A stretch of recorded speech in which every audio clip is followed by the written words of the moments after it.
Hello friend, स्वागत है आप सभी का एक और नई ड्रामा एक्सप्लेनेशन में, जिसमें मैं आपको एक्सप्लेन करने वाला हूँ एक लेटेस्ट कोरियन ड्रामा सेरेंडिपिटीज एम्ब्रेस। ये ड्रामा भी आपको काफी ज्यादा पसंद आने वाला है, तो देरी ना करते हुए चलिए शुरू करते हैं सेरेंडिपिटीज एम्ब्रेस का पहला एपिसोड। एपिसोड की शुरुआत ऊंची ऊंची बिल्डिंगों के बीच एक लग्जरी कार को दिखाने के साथ होती है, जो कि तेज रफ्तार से कहीं जा रही थी। कुछ ही देर बाद वो गाड़ी अपने डेस्टिनेशन पर पहुंच जाती है और यहीं पर दिखाया जाता है हमारे ड्रामा के लीड एक्टर कांग हू यंग को। उसी समय एक और आदमी वहां आकर उसे कहने लगता है कि उसे यहाँ के बदले होटल में रुकना चाहिए था, और वहाँ रुकना उसके लिए ज्यादा कंफर्टेबल होता, क्योंकि यहाँ के माहौल में वो काम पर फोकस नहीं कर पाएगा।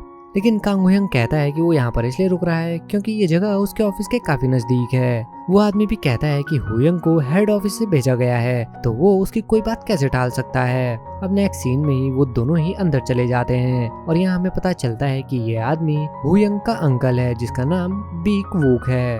अब एक तरफ हू यंग घर का मुआयना करने लगता है, तो वहीं बीक वूक उसे कहता है कि वो पूरे 10 साल बाद कोरिया लौटा है, जो कि काफी लंबा टाइम होता है, और उसे काम पर फोकस करने के बदले सियोल घूमना चाहिए और अपने फ्रेंड से मिलना चाहिए। पर हू यंग बताता है कि उसका कोई फ्रेंड नहीं है, जिसके थोड़ी देर बाद बीक वूक उसे साथ चलकर एंजॉय करने के लिए कहता है। लेकिन हू यंग कहता है कि आज उसे बहुत ही ज्यादा इंपॉर्टेंट काम है और वो नहीं आ सकता। ये सुनते ही बीक वूक उससे पूछने लगता है कि क्या उसे किसी लड़की से मिलने जाना है। इसी के साथ सीन शिफ्ट होता है और हमें एक लड़की को दिखाया जाता है, जो कि फोन पर किसी को अपने मेकअप के बारे में डिटेल दे रही थी। वहीं हू यंग, जो कि कार में बैठा था, उस लड़की के सड़क पर साइड होने का वेट कर रहा था। अब कुछ देर बाद हू यंग एक कैफे में जाता है और जाकर एक टेबल पर बैठ जाता है। कुछ ही देर बाद वो लड़की भी वहां पहुंच जाती है, जो पहले चारों ओर अपनी नजर घुमाती है, और फिर जैसे ही उसकी नजर हू यंग पर पड़ती है, वो जाकर उसके पास बैठ जाती है और उससे पूछने लगती है कि क्या वो यहाँ पर ब्लाइंड डेट के लिए आया है। पहले तो हू यंग उसकी कोई बात नहीं समझ पाता, पर जैसे ही वो लड़की इंट्रोडक्शन के बाद उसे अपना नाम ली होंगजू बताती है, हू यंग बहुत ही शॉक हो जाता है और नाम सुनते ही वो अपने पास्ट के स्कूल डेज में पहुंच जाता है, जहां ली होंगजू हू यंग को पूरे स्कूल के सामने एक लव लेटर दे रही थी। हू यंग भी काफी शॉक होकर उससे पूछता है कि क्या वो ली होंगजू ही है, पर वो कोई जवाब दे पाती उससे पहले ही वहां पर एक और लड़की आ जाती है, जिसे देखकर होंगजू को रियलाइज होता है कि वो गलत टेबल पर आकर बैठ गई है, और वो उन दोनों से माफी मांगकर उस आदमी के पास जाकर बैठ जाती है, जो कि असल में ब्लाइंड डेट के लिए आया था। लेकिन हू यंग का तो पूरा ध्यान अभी भी होंगजू पर ही था। अब होंगजू के वहां से जाते ही वो लड़की हू यंग को बताती है कि वो जोसेफ की कजिन इम्सो है, जिसके बाद वो वहाँ बैठकर हू यंग को बताने लगती है कि वो भी उसी स्कूल जाया करती थी जिसमें वो जाता था। साथ ही उसे वो सभी एनकाउंटर्स याद दिलाने लगती है जिसमें वो एक दूसरे से मिले थे। लेकिन इस बीच भी हू यंग का पूरा ध्यान तो होंगजू के ऊपर ही था। कुछ ही देर बाद इम्सो को भी ये चीज रियलाइज हो जाती है और वो हू यंग से पूछने लगती है कि क्या वो उस लड़की को जानता है। हू यंग बताता है कि वो दोनों ही स्कूल फ्रेंड्स थे। ये सुनते ही इम्सो भी एक्साइटेड होकर पूछने लगती है कि क्या वो लड़की उसकी एक्स है, पर हू यंग इसका कोई जवाब नहीं देता। अब कुछ देर बाद उन दोनों को ही वहां से जाते हुए देखकर हू यंग इम्सो को कुछ ऑर्डर करने के लिए कहकर उन दोनों के पीछे ही बाहर चला जाता है। लेकिन उसके बाहर आने से पहले ही वो दोनों वहां से जा चुके थे। हू यंग अभी भी यही सोच रहा था कि क्या होंगजू ने उसे सच में नहीं पहचाना। वहीं दूसरी ओर होंगजू साइड मिरर से हू यंग को ही देख रही थी। होंगजू के पूछने पर वो लड़का कहता है कि वो एक पास्ता रेस्टोरेंट में जाने वाले हैं। होंगजू उसे उसके बदले किसी और जगह जाने का सजेस्ट करती है, पर वो लड़का कहता है कि उसकी फ्रेंड जिसने उनकी ब्लाइंड डेट सेट की है, उसने होंगजू की किसी भी बात को सुनने से मना किया है।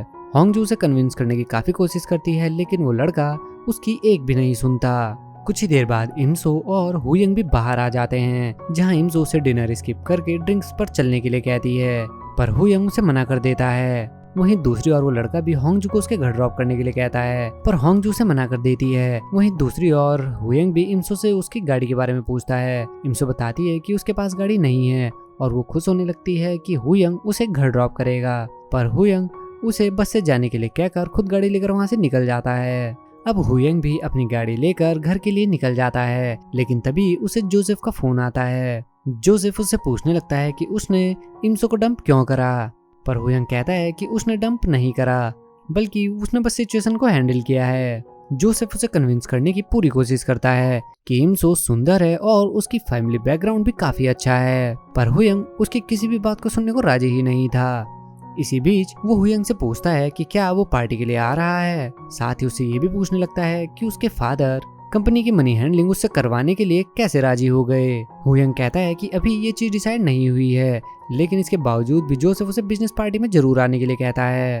अब कॉल कट होने के बाद भी हुयंग अभी भी होंगजू के साथ अपना वही इंसिडेंट याद कर रहा था। अब जैसे ही थोड़ी देर बाद वो एक रेड लाइट पर पहुंचता है, उसकी नजर होंगजू पर पड़ जाती है, जो कि बस स्टैंड पर बैठकर अपनी बस का वेट कर रही थी। जिसे देखते ही उसे फिर से फ्लैशबैक आने लगते हैं, जब वो अपनी क्लास में बैठा था और उसका दोस्त उसे बताता है कि एक लड़की उसे बाहर बुला रही है और ये लड़की कोई और नहीं बल्कि होंगजू ही थी। अब जैसे ही हुयंग बाहर आता है, होंगजू उसे एक लव लेटर देती है, जिसे देखते ही सभी बच्चे भी चिल्लाने लगते हैं। होंगजू हुयंग को उसका रिप्लाई देने के लिए कहकर वहाँ से चली जाती है। अब हुयंग प्रेजेंट में होंगजू को आवाज लगाता है, लेकिन उसी समय उसकी बस भी वहाँ आ जाती है। ग्रीन लाइट होते ही हुयंग अपनी गाड़ी घुमाकर उसे बस स्टॉप पर ले आता है, लेकिन वो देखता है कि होंगजू तब तक वहाँ से जा चुकी है। वो अभी ये सोच ही रहा था कि उसी समय उसकी नजर फिर से होंगजू पर पड़ जाती है, जो कि बस में नहीं गई थी और वहीं पर एक फूड स्टॉल से खाना खा रही थी। ये देखकर अगले ही पल हुयंग भी वहां पहुंच जाता है और फूड स्टॉल के ऑनर के पूछने पर वो कहने लगता है कि जो ये लड़की खा रही है वो भी वही खाएगा।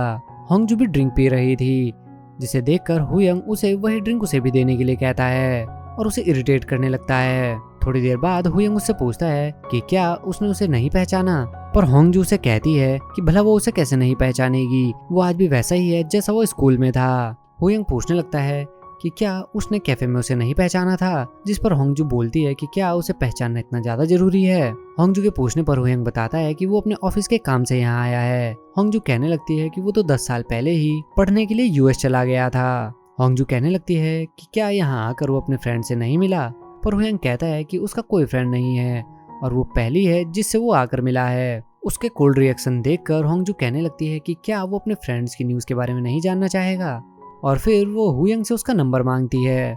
होंगजू उसके फोन में अपना नंबर सेव करती है और कहती है कि उसे देखकर सभी फ्रेंड्स बहुत ही ज्यादा एक्साइटेड हो जाएंगे और उसकी बेस्ट फ्रेंड हिजी भी उसे देखकर काफी खुश हो जाएगी। होंगजू की बात सुनकर हुयंग पूछने लगता है कि बाकी सबका तो ठीक है, पर क्या होंगजू को उसे यहाँ देखकर खुशी नहीं हुई। ये सुनते ही होंगजू जो ड्रिंक पी रही थी वही हुयंग के ऊपर गिरा देती है और हुयंग के पूछने पर कहने लगती है कि वो ऐसी मजाकिया बात कैसे कर सकता है। वो अभी बात कर ही रहे थे कि उसी समय होंगजू की बस भी वहाँ पहुँच जाती है और वो हुयंग को वहीं पर छोड़कर अपनी बस में चली जाती है। अब नेक्स्ट सीन में दिखाया जाता है हुयंग को, जो कि घर पहुंचकर अपना काम करने लगता है। उसी समय वो अपने कोट को देखता है और फिर उसमें से कागज निकालता है, जिसके बाद हमें दिखाया जाता है एक फ्लैशबैक कि जब हुयंग आदमी से वो चेंज पैसे वापस ले रहा था तो वो आदमी कहने लगता है कि कौन बेवकूफ बस स्टॉप के पास अपनी गाड़ी पार्क करता है, और जैसे ही हुयंग पीछे पलट के देखता है तो ये गाड़ी भी उसी की थी और ये उसी का नोटिस था। उसी समय उसके फोन पर एक मैसेज आता है और हुयंग चेक करने लगता है कि कहीं ये मैसेज होंगजू का तो नहीं है, पर ये मैसेज था जोसेफ का। हुयंग भी कहने लगता है कि उसे लगा था कि शायद वो मैसेज करेगी और वो भी उसे देखकर इतना ज्यादा खुश नहीं है, लेकिन इसके बाद भी वो बार बार अपना फोन चेक करने लगता है इस उम्मीद में कि कहीं ना कहीं होंगजू से मैसेज करेगी। हुयंग अभी होंगजू के बारे में सोच रहा था कि इसी बीच हम पहुंच जाते हैं पास्ट में 10 साल पहले, जहां हुयंग अपने स्कूल के लिए जा रहा था। अब जैसे ही वो अपने बस स्टॉप पर उतरने लगता है, ड्राइवर उसे अपनी फ्रेंड को भी जगाने के लिए कहता है। हुयंग कहता है कि वो उसकी फ्रेंड नहीं है, लेकिन इसके बावजूद भी उसे जगाने के लिए जाना पड़ता है और वहां पहुंचकर वो देखता है कि ये कोई और नहीं बल्कि होंगजू है, जो कि बस में ही सो गई थी। हुयंग उसे उठाने के बदले उसका बैग छीनने लगता है, जिससे होंगजू तुरंत जाग जाती है। अब वो दोनों ही स्कूल के लिए निकल जाते हैं। तभी होंगजू देखती है कि उनके टीचर लेट आने के लिए बच्चों को पनिशमेंट दे रहे हैं, जिस वजह से वो आगे जाने के बदले हुयंग के बगल में आकर खड़ी हो जाती है और जबरदस्ती उसका हाथ अपने कंधे पर रख लेती है कि मानो वो उसकी हेल्प कर रही हो। अब टीचर भी होंगजू से पूछने लगता है कि वो लेट क्यों है, जिस पर होंगजू कहने लगती है कि वो हुयंग की मदद कर रही थी। हुयंग कहता है कि वो उसे नहीं जानता और आज पहली बार ही मिला है, पर फिर भी होंगजू कहने लगती है कि वो दोनों बहुत ही ज्यादा अच्छे फ्रेंड्स हैं, जिस पर हुयंग अपनी नेम प्लेट छुपाकर होंगजू से उसका नाम पूछने लगता है, लेकिन होंगजू उसका नाम ही नहीं बता पाती, जिस पर टीचर भी समझ जाता है कि होंगजू सिर्फ बहाने बना रही है, जिस पर टीचर हुयंग को अंदर भेज देता है और होंगजू के बैग की चेकिंग करना शुरू कर देता है। वहीं होंगजू भी हुयंग को जाते हुए बहुत ही खतरनाक तरीके से घूरने लग जाती है। अब सीन शिफ्ट होता है क्लास में, जहाँ उन्हें टीचर का पीरियड चल रहा था। हुयंग भी बैग से अपना पेन निकालने लगता है, लेकिन तभी उसकी नजर एक बुक पर पड़ती है जो कि उसकी नहीं थी, जिसे देखकर उसे एहसास होता है कि शायद सुबह होंगजू ने ये बुक उसके बैग में डाल दी होगी। अब एक तरफ टीचर क्लास में पढ़ाने लगते हैं तो वहीं हुयंग होंगजू की उसी बुक को देखने लगता है जो कि एक लव स्टोरी बुक थी। वो अभी पढ़ ही रहा था कि अगले ही पल टीचर हुयंग को ही वो प्रॉब्लम सॉल्व करने के लिए आगे बुला लेते हैं। हुयंग भी ब्लैक बोर्ड पर जाते ही मिनटों में वो प्रॉब्लम सॉल्व कर देता है। हुयंग अपनी सीट पर जाने लगता है लेकिन उसके टीचर उसे रोक लेते हैं, जिसके बाद पहले वो सभी बच्चों को उसके लिए तालियां बजाने के लिए कहते हैं और फिर कहने लगते हैं कि वो एक स्मार्ट और हैंडसम लड़का है और क्या उसे देखने के बाद भी उन सब का मेहनत करने का मन नहीं करता। अब एक तरफ वो टीचर हुयंग की भर भर कर तारीफें करने लगते हैं, वहीं इसी बीच हुयंग की नजर होंगजू पर पड़ जाती है जो कि बाहर बैठी हुई थी। हुयंग भी उसे ही देख रहा था जो कुछ देर बाद वहाँ से चली जाती है, लेकिन हुयंग अभी भी उसे देखने की कोशिश कर रहा था। उसी समय होंगजू वहाँ वापस आ जाती है और हुयंग को देखकर उसे हाय करने लगती है। ये देखकर हुयंग भी मन ही मन बहुत ही ज्यादा खुश हो जाता है। इसी के साथ हम वापस से प्रेजेंट में पहुंच जाते हैं जहां हुयंग अभी भी अपना फोन और वही कॉइन देख रहा था और इस उम्मीद में था कि शायद होंगजू से मैसेज करेगी। वहीं दूसरी ओर दिखाया जाता है होंगजू को जो कि अपनी बेस्ट फ्रेंड हेजी को ये बता देती है कि आज वो हुयंग से मिली थी। इतना सुनते ही उसकी फ्रेंड हेजी भी बहुत ही ज्यादा खुश हो जाती है और पूछने लगती है कि क्या वो अभी भी स्कूल जैसा ही दिखता है। होंगजू के यहाँ कहते ही हेजी की खुशी का कोई ठिकाना ही नहीं रहता। वो होंगजू से हुयंग के बारे में पूछने लगती है कि वो अब क्या कर रहा है और क्या उसकी शादी हो गई है, लेकिन होंगजू कहती है कि ये तो उसे ही पूछना चाहिए, जिस पर हेजी कहने लगती है कि भला वो हुयंग से कैसे पूछ सकती है, हुयंग उसका फर्स्ट लव है। और इसी के साथ हम फिर से पास्ट में पहुंच जाते हैं जहां हमें दिखाया जाता है होंगजू और हेजी को। हेजी होंगजू से कहती है कि वो उसके फादर को इतना परेशान क्यों करती है कि उन्हें टीचर होने पर ही रिग्रेट होने लगा है, पर होंगजू कहने लगती है कि रिग्रेट तो उसे हो रहा है कि वो एक स्टूडेंट है क्योंकि उसका मन स्कूल में बिल्कुल भी नहीं लगता और स्कूल में होने में अब कोई भी मजा नहीं है। इस पर हेजी भी कहने लगती है कि अब तो उसका मन भी पढ़ाई में नहीं लगता और अब तो उसे भूख भी नहीं लगती। इतना सुनते ही होंगजू कहने लगती है कि इसका मतलब उसे पक्का कोई लड़का पसंद है। हेजी उसे बताती है कि वो जिस लड़के को पसंद करती है वो स्कूल का टॉपर है। उसी समय हुयंग भी वहाँ से गुजर रहा था और जैसे ही हेजी होंगजू को उसे दिखाती है, होंगजू उस पर चिल्लाने लगती है और कहने लगती है कि ये तो बहुत ही बेवकूफ लड़का है और सुबह उसकी मदद करने के बाद भी उसने उसे ऐसे ही छोड़ दिया और उसी की वजह से उसे इतनी ज्यादा डांट पड़ी। हेजी कहने लगती है कि क्या वो हुयंग को अपना लव कन्फेस कर सकती है। अब होंगजू को हुयंग को देखकर गुस्सा तो बहुत आ रहा था, लेकिन हेजी के लिए वो कहने लगती है कि वो फील कर सकती है कि वो दोनों एक परफेक्ट कपल बनेंगे और वो उसे कन्फेस कर सकती है।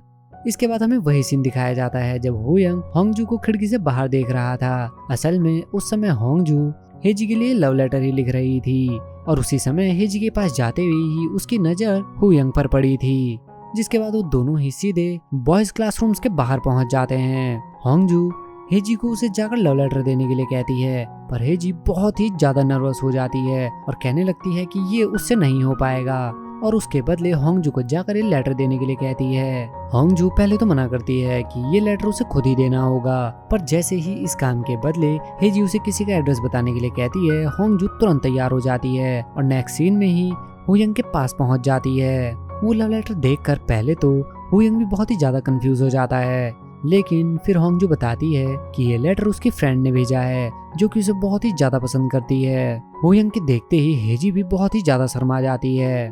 लेटर देने के साथ साथ होंगजू हुयंग से अपनी उस बुक के बारे में भी पूछने लगती है। वो अभी उससे पूछ रही थी कि उसी समय वही टीचर भी वहाँ पहुँच जाते हैं, जिन्हें आते देख होंगजू बुक के साथ साथ उसे इस लेटर का रिप्लाई भी देने के लिए कहती है और तुरंत वहाँ से भाग जाती है। पार्ट 2 की शुरुआत फिर से होती है होंगजू के साथ, जो कि अभी भी फोन पर हेजी के साथ ही बातें कर रही थी और अपने स्कूल के दिनों के बारे में ही बातें कर रही थी। इसी बीच हेजी होंगजू से उसके ब्लाइंड डेट के बारे में पूछने लगती है। होंगजू कहती है कि जिससे वो मिलने गई थी वो बिल्कुल पत्थर की तरह सख्त है, जो कि उसके लिए कभी भी लुढ़कने वाला नहीं है। पर हेजी कहती है कि इसका तो फायदा ही है, वो हमेशा उसके साथ रहकर उसे प्रोटेक्ट करेगा। हेजी कहती है कि क्या वो सिर्फ देखकर ही लोगों को जज करती है और उसे उस लड़के को एक चांस देना चाहिए। साथ ही कहती है कि होंगजू को इतनी भूख लगने का कारण भी यही है कि वो सिंगल है और उसकी लाइफ में दूर दूर तक लव का कोई नामो निशान तक नहीं है। होंगजू भी कहने लगती है कि जिंदगी में लव के अलावा भी बहुत ही ज्यादा इंपॉर्टेंट चीजें हैं और सबसे इम्पोर्टेंट है कि उन्हें एनर्जी सेव करनी चाहिए। पहले तो हेजी उसे टीज करने लगती है कि स्कूल में तो वही कहा करती थी कि लव के बिना जिंदगी में कुछ नहीं है, पर जैसे होंगजू कहती है कि क्या उसे हुयंग का नंबर नहीं चाहिए, हेजी भी उसे सपोर्ट करना शुरू कर देती है, जिसके नेक्स्ट मोमेंट ही होंगजू हेजी को उसका नंबर भेज देती है। जिसके बाद होंगजू दिन भर इतना ज्यादा थक चुकी थी कि वो अपना सामान रखते ही बिस्तर पर लोटपोट हो जाती है। सीन शिफ्ट होता है कंपनी में, जहां हुयंग कुछ एम्प्लॉयज के साथ मीटिंग रूम में बैठा था, लेकिन वो अभी भी उस चेंज कॉइन को ही देख रहा था। वहीं वहां पर बैठे सभी एम्प्लॉयज और बाहर खड़े सभी एम्प्लॉयज हुयंग को ही घूर रहे थे और पूरे ऑफिस में बहुत ही ज्यादा सन्नाटा था। उसी समय हुयंग के अंकल बीक वूक भी वहां पहुंच जाते हैं, जहां आते ही वो अपने सभी एम्प्लॉय से कहने लगते हैं कि वो अपना मुंह लटका कर क्यों बैठे हैं। जिसके बाद बीक वूक उन सबसे हुयंग का इंट्रोडक्शन कराता है और कहने लगता है कि हुयंग उनकी कंपनी का एस है। वो बताता है कि हुयंग मैथ में बहुत ही ज्यादा अच्छा है और अगर वो अभी तक पढ़ रहा होता तो किसी यूनिवर्सिटी में प्रोफेसर बन चुका होता। साथ ही कहने लगता है कि उनकी कंपनी रॉक एसेट आज जिस भी मुकाम पर पहुंची है वो सब कुछ हुयंग की वजह से ही हुआ है, क्योंकि उसी के आइडियाज और कॉन्सेप्ट ने इस कंपनी को कोरिया में एक नया मुकाम दिया है। साथ ही उसने इस कंपनी को यूएस तक पहुंचा दिया है। ये सुनकर वहां पर बैठे सभी एम्प्लॉय भी उसके लिए ताली बजाने लगते हैं। बीक वूक हुयंग को उन सबको एक स्पीच देने के लिए कहता है, लेकिन हुयंग स्पीच के बदले उन सभी के दिए मटेरियल में कमियां निकालना शुरू कर देता है कि उन सब के टोटल्स अलग हैं और उन्होंने सब जगह अलग फॉर्मूलाज यूज किए हैं। साथ ही हुयंग उन सबको ये कहकर वहां से जाने लगता है कि उन लोगों के पास जितना भी मटेरियल है वो सब उसे भेज दें, क्योंकि अब से ये चीज हेड ऑफिस मैनेज करेगी। ये सुनकर बीकू भी बहुत ही ज्यादा शॉक हो जाता है और हुयंग के पीछे पीछे अपने ऑफिस में पहुंच जाता है, जहां हुयंग सोफे पर आराम से लेटा हुआ था। बीकू कहने लगता है कि उनके सभी क्लाइंट्स हेड ऑफिस मैनेज करेगा, इससे उसका क्या मतलब है। हुयंग कहता है कि ये चीज पहले ही हेड ऑफिस ने डिसाइड कर ली है और उनके अब से मेन क्लाइंट हेड ऑफिस ही संभालेगा। बीकू कहता है कि अगर उनके कोरिया हेडक्वार्टर के सभी मेन क्लाइंट्स हेड ऑफिस संभालेगा तो इससे उसके क्लाइंट का मनोबल टूट जाएगा। जिस पर हुयंग कहता है कि ये उसकी प्रॉब्लम नहीं है और ये चीज उन्हें खुद देखनी पड़ेगी। अब हुयंग को इतना गुमसुम देखकर बीकू उससे पूछने लगता है कि वो किस चीज का इंतजार कर रहा है और कहीं ऐसा तो नहीं है कि वो उस लड़की के बारे में सोच रहा है जिससे वो कल मिलने गया था। हुयंग पहले कुछ नहीं कहता, पर बीकू के उसे काफी फोर्स करने पर हुयंग जैसे उसे बताने वाला होता है तभी बीकू को एक कॉल आ जाता है, जिसमें उसे मीटिंग के लिए बस कुछ ही देर में निकलना था। बीकू कहता है कि वो अभी उससे बात नहीं कर पाएगा और उससे अपनी कार की कीज मांगने लगता है। हुयंग भी कीज तो उन्हें दे देता है, पर साथ ही बताता है कि कल उनकी गाड़ी को टो कर लिया था। ये सुनते ही बीकू भी हैरान हो जाता है और पूछने लगता है कि 1 महीने की ली गाड़ी को टो कैसे कर सकते हैं। हुयंग कहता है कि उसने गाड़ी को बस स्टॉप के पास पार्क कर दिया था, जिस वजह से वो गाड़ी को उठा कर ले गए। बीकू के उसके ऐसा करने के रीजन पूछने पर हुयंग कहता है कि उसे अपनी हाई स्कूल की एक फ्रेंड दिख गई थी। इतना सुनते ही बीकू भी कहने लगता है कि क्या उसने अपनी फ्रेंड को देखते ही गाड़ी घुमाकर बस स्टॉप पर लगा दी थी। साथ ही पूछने लगता है कि क्या उसकी वो फ्रेंड पहले से काफी ज्यादा सुंदर हो गई है। ये सुनते ही हुयंग जैसे स्माइल करते हुए कहता है कि वो अभी भी पहले जैसी ही है। बीकू भी काफी शॉक हो जाता है और कहने लगता है कि वो सिर्फ उसकी फ्रेंड नहीं होगी और कहता है कि क्या वो उसकी एक्स गर्लफ्रेंड थी या फिर उसका फर्स्ट लव थी। और जब इस पर भी हुयंग कोई जवाब नहीं दे पाता तो बीकू बहुत ही ज्यादा शॉक हो जाता है ये जानकर कि वो लड़की हुयंग का पहला प्यार है। उसी समय हुयंग को किसी का कॉल आता है और वो उस कॉल को उठाने के लिए तुरंत ऑफिस से बाहर आ जाता है। अब बाहर आकर जैसे ही वो बात करना शुरू करता है, पहले वो पहचान ही नहीं पाता कि ये कौन बात कर रहा है। उसे लग रहा था कि शायद होंगजू ने उसे कॉल किया है, लेकिन कुछ ही देर बाद बात करते हुए उसे पता चलता है कि ये कोई और नहीं बल्कि हेजी है। जब हेजी उसे बताती है कि उसने अपने सीनियर ईयर में उसे एक लव लेटर भेजा था, हुयंग भी उसे तुरंत पहचान लेता है। हेजी इस चीज से काफी ज्यादा खुश हो जाती है कि हुयंग को वो अभी तक याद है। जिसके बाद बिना टाइम गवाए हेजी उससे पूछ लेती है कि क्या उसने शादी कर ली है, पर हुयंग मना कर देता है। हेजी की ये बात सुनकर होंगजू भी काफी शौक लग रही थी, जो कि वहीं पर बैठी थी और कहने लगती है कि वो डायरेक्ट ये चीज कैसे पूछ सकती है। हेजी उससे बात करके इतना ज्यादा खुश थी कि उसे बार बार वेलकम बैक करने लगती है और फिर अचानक ही कहने लगती है कि वो उसके लिए एक वेलकमिंग पार्टी रख रहे हैं, जहाँ आकर उसे बहुत ही ज्यादा अच्छा लगेगा। हुयंग भी तुरंत वेलकमिंग पार्टी में आने के लिए रेडी हो जाता है। उसी बीच उन्हें इतना खुश होते हुए देखकर हुयंग को भी पता चल जाता है कि होंगजू भी हेजी के साथ ही है। हुयंग के पूछने पर हेजी बताती है कि वो होंगजू और संगपिल के साथ वहां आएगी, क्योंकि संगपिल भी उसके बारे में जानने के लिए काफी ज्यादा क्यूरियस है। अब कॉल कट करने के बाद जहां एक तरफ हेजी इस सब से बहुत ही ज्यादा खुश थी, वहीं दूसरी ओर हुयंग ये सोच रहा था कि उसे होंगजू की आवाज भी सुनने को नहीं मिली और शायद अब उसे जाकर पर्सनली ही उससे मिलना होगा। ये कहकर हुयंग भी कंपनी से चला जाता है। सीन शिफ्ट होता है और फाइनली वेलकमिंग पार्टी वाला दिन भी आ जाता है, जहां हुयंग को तैयार होते हुए देखकर उसके अंकल बीक वुक उसे टीज करने लगते हैं और कहते हैं कि उसकी फर्स्ट लव बहुत ही ज्यादा सुंदर होगी, यही कारण है कि उसकी 1 महीने पहली गाड़ी कहीं पर धूल खा रही है। बीक वुक के पूछने पर कि वो 10 साल से उसके साथ कांटेक्ट में नहीं था, लेकिन फिर भी वो इस पार्टी में जा रहा है। इस पर हुयंग कहता है कि वो अपने स्कूल फ्रेंड से मिलने जा रहा है। साथ ही बीक वुक के पूछने पर हुयंग कहता है कि उसे होंगजू से कुछ चाहिए और वो इसीलिए जा रहा है, जिस पर बीक वुक उसे फिर से टीज करते हुए कहने लगता है कि कहीं वो अपने फर्स्ट लव से प्यार लेने तो नहीं जा रहा है। अब नेक्स्ट सीन में हमें एक रेस्टोरेंट में एक लड़के को दिखाया जाता है जो कि एक रिजर्व टेबल को तैयार कर रहा था। उसी समय आवाज सुनकर जैसे ही वो देखता है तो हेजी भी वहां पहुंच चुकी थी। हेजी को उसके हाई हील्स के साथ स्ट्रगल करते हुए देखकर सांगपिल उसे कुछ टिश्यू यूज करने के लिए देता है। इसी बीच हेजी उसे कहने लगती है कि जब वो हुयंग के साथ बात करेगी तो वो हर चीज बहुत ही सोच समझ कर बोले। ये सुनते ही संगपिल को भी एहसास होता है कि हुयंग को हेजी को पहचानने में काफी ज्यादा दिक्कत होगी और उसे कहने लगता है कि इसके लिए तो उसे अपने स्कूल वाले आउटफिट में आना चाहिए था, जिस पर हेजी भी उस पर चिल्लाने लगती है। वो अभी बातें कर ही रहे थे कि उसी समय हुयंग भी वहां पहुंच जाता है, जिसे देखते ही वो दोनों काफी शॉक हो जाते हैं। जिसे देखते ही संगपिल जाकर उसे गले लगा लेता है और उसके ऊपर चिल्लाने लगता है कि वो बिना बताए पूरे 10 साल के लिए ऐसे कैसे गायब हो सकता है। अब संगपिल उससे बात करने लगता है, जिस पर हेजी उसे साइड करके हुयंग को हाथ मिलाने लगती है। हुयंग भी उससे हाथ तो मिलाता है, लेकिन संगपिल से पूछने लगता है कि ये कौन है, जिस पर संगपिल फिर से कहने लगता है कि उसे पता था कि वो उसे नहीं पहचान पाएगा और बताता है कि ये स्कूल की हेजी ही है, लेकिन वो उसे बता पाता कि उसने अपना मेकओवर किया है। हेजी उसे पीछे फेंक देती है। अब हेजी उससे बात करने लगती है, वहीं हुयंग उससे फिर से होंगजू के बारे में ही पूछने लगता है कि वो कहीं पर नजर नहीं आ रही है। इसी के साथ हमें दिखाया जाता है होंगजू को, जो कि तैयार होकर उसी रेस्टोरेंट के लिए जा रही थी। तभी एक छोटे से फोटो बूथ पर उसे एक आर्टिस्ट की फोटो नजर आती है जिसका नाम बांग जुनहो है, जिसे देखकर होंगजू के एक्सप्रेशन अचानक से चेंज हो जाते हैं। वो रेस्टोरेंट की ओर बढ़ने लगती है। उसी समय उसे किसी का मैसेज आता है जो उसे बताता है कि वो मीटिंग में काफी ज्यादा बिजी है और उसे टाइम लगेगा, इसलिए वो होंगजू को एक पार्टी में जाकर एक आदमी से मिलने के लिए कहती है, साथ ही उसे जाकर एक गिफ्ट भी देने के लिए कहती है। ये मैसेज पढ़ते ही होंगजू भी सीधे उसी पार्टी के लिए निकल जाती है। अब कुछ ही देर बाद होंगजू उसी पार्टी में पहुंच जाती है, जहां जाते ही वो उस आदमी को उसका गिफ्ट दे देती है जिसे देने के लिए उसे मैसेज किया गया था। वो आदमी भी होंगजू को जाते देख उसे डिनर करने के लिए कहता है। पहले तो होंगजू मना करने की काफी कोशिश करती है, लेकिन फिर वो मान जाती है। इसी बीच वो उसे ड्रिंक करने के लिए जैसे ही ले जाने लगते हैं, उसी समय उसकी नजर उसी पोस्टर वाले आदमी बांग जुनहो पर पड़ जाती है, जिसे देखते ही होंगजू अचानक से कहने लगती है कि वो जिस काम के लिए यहाँ आई थी वो हो गया है और अब वो यहाँ पर नहीं रुक सकती। वो आदमी भी उसे जाने से रोकता है और कहने लगता है कि अचानक से उसे क्या हो गया है और कहीं ऐसा तो नहीं है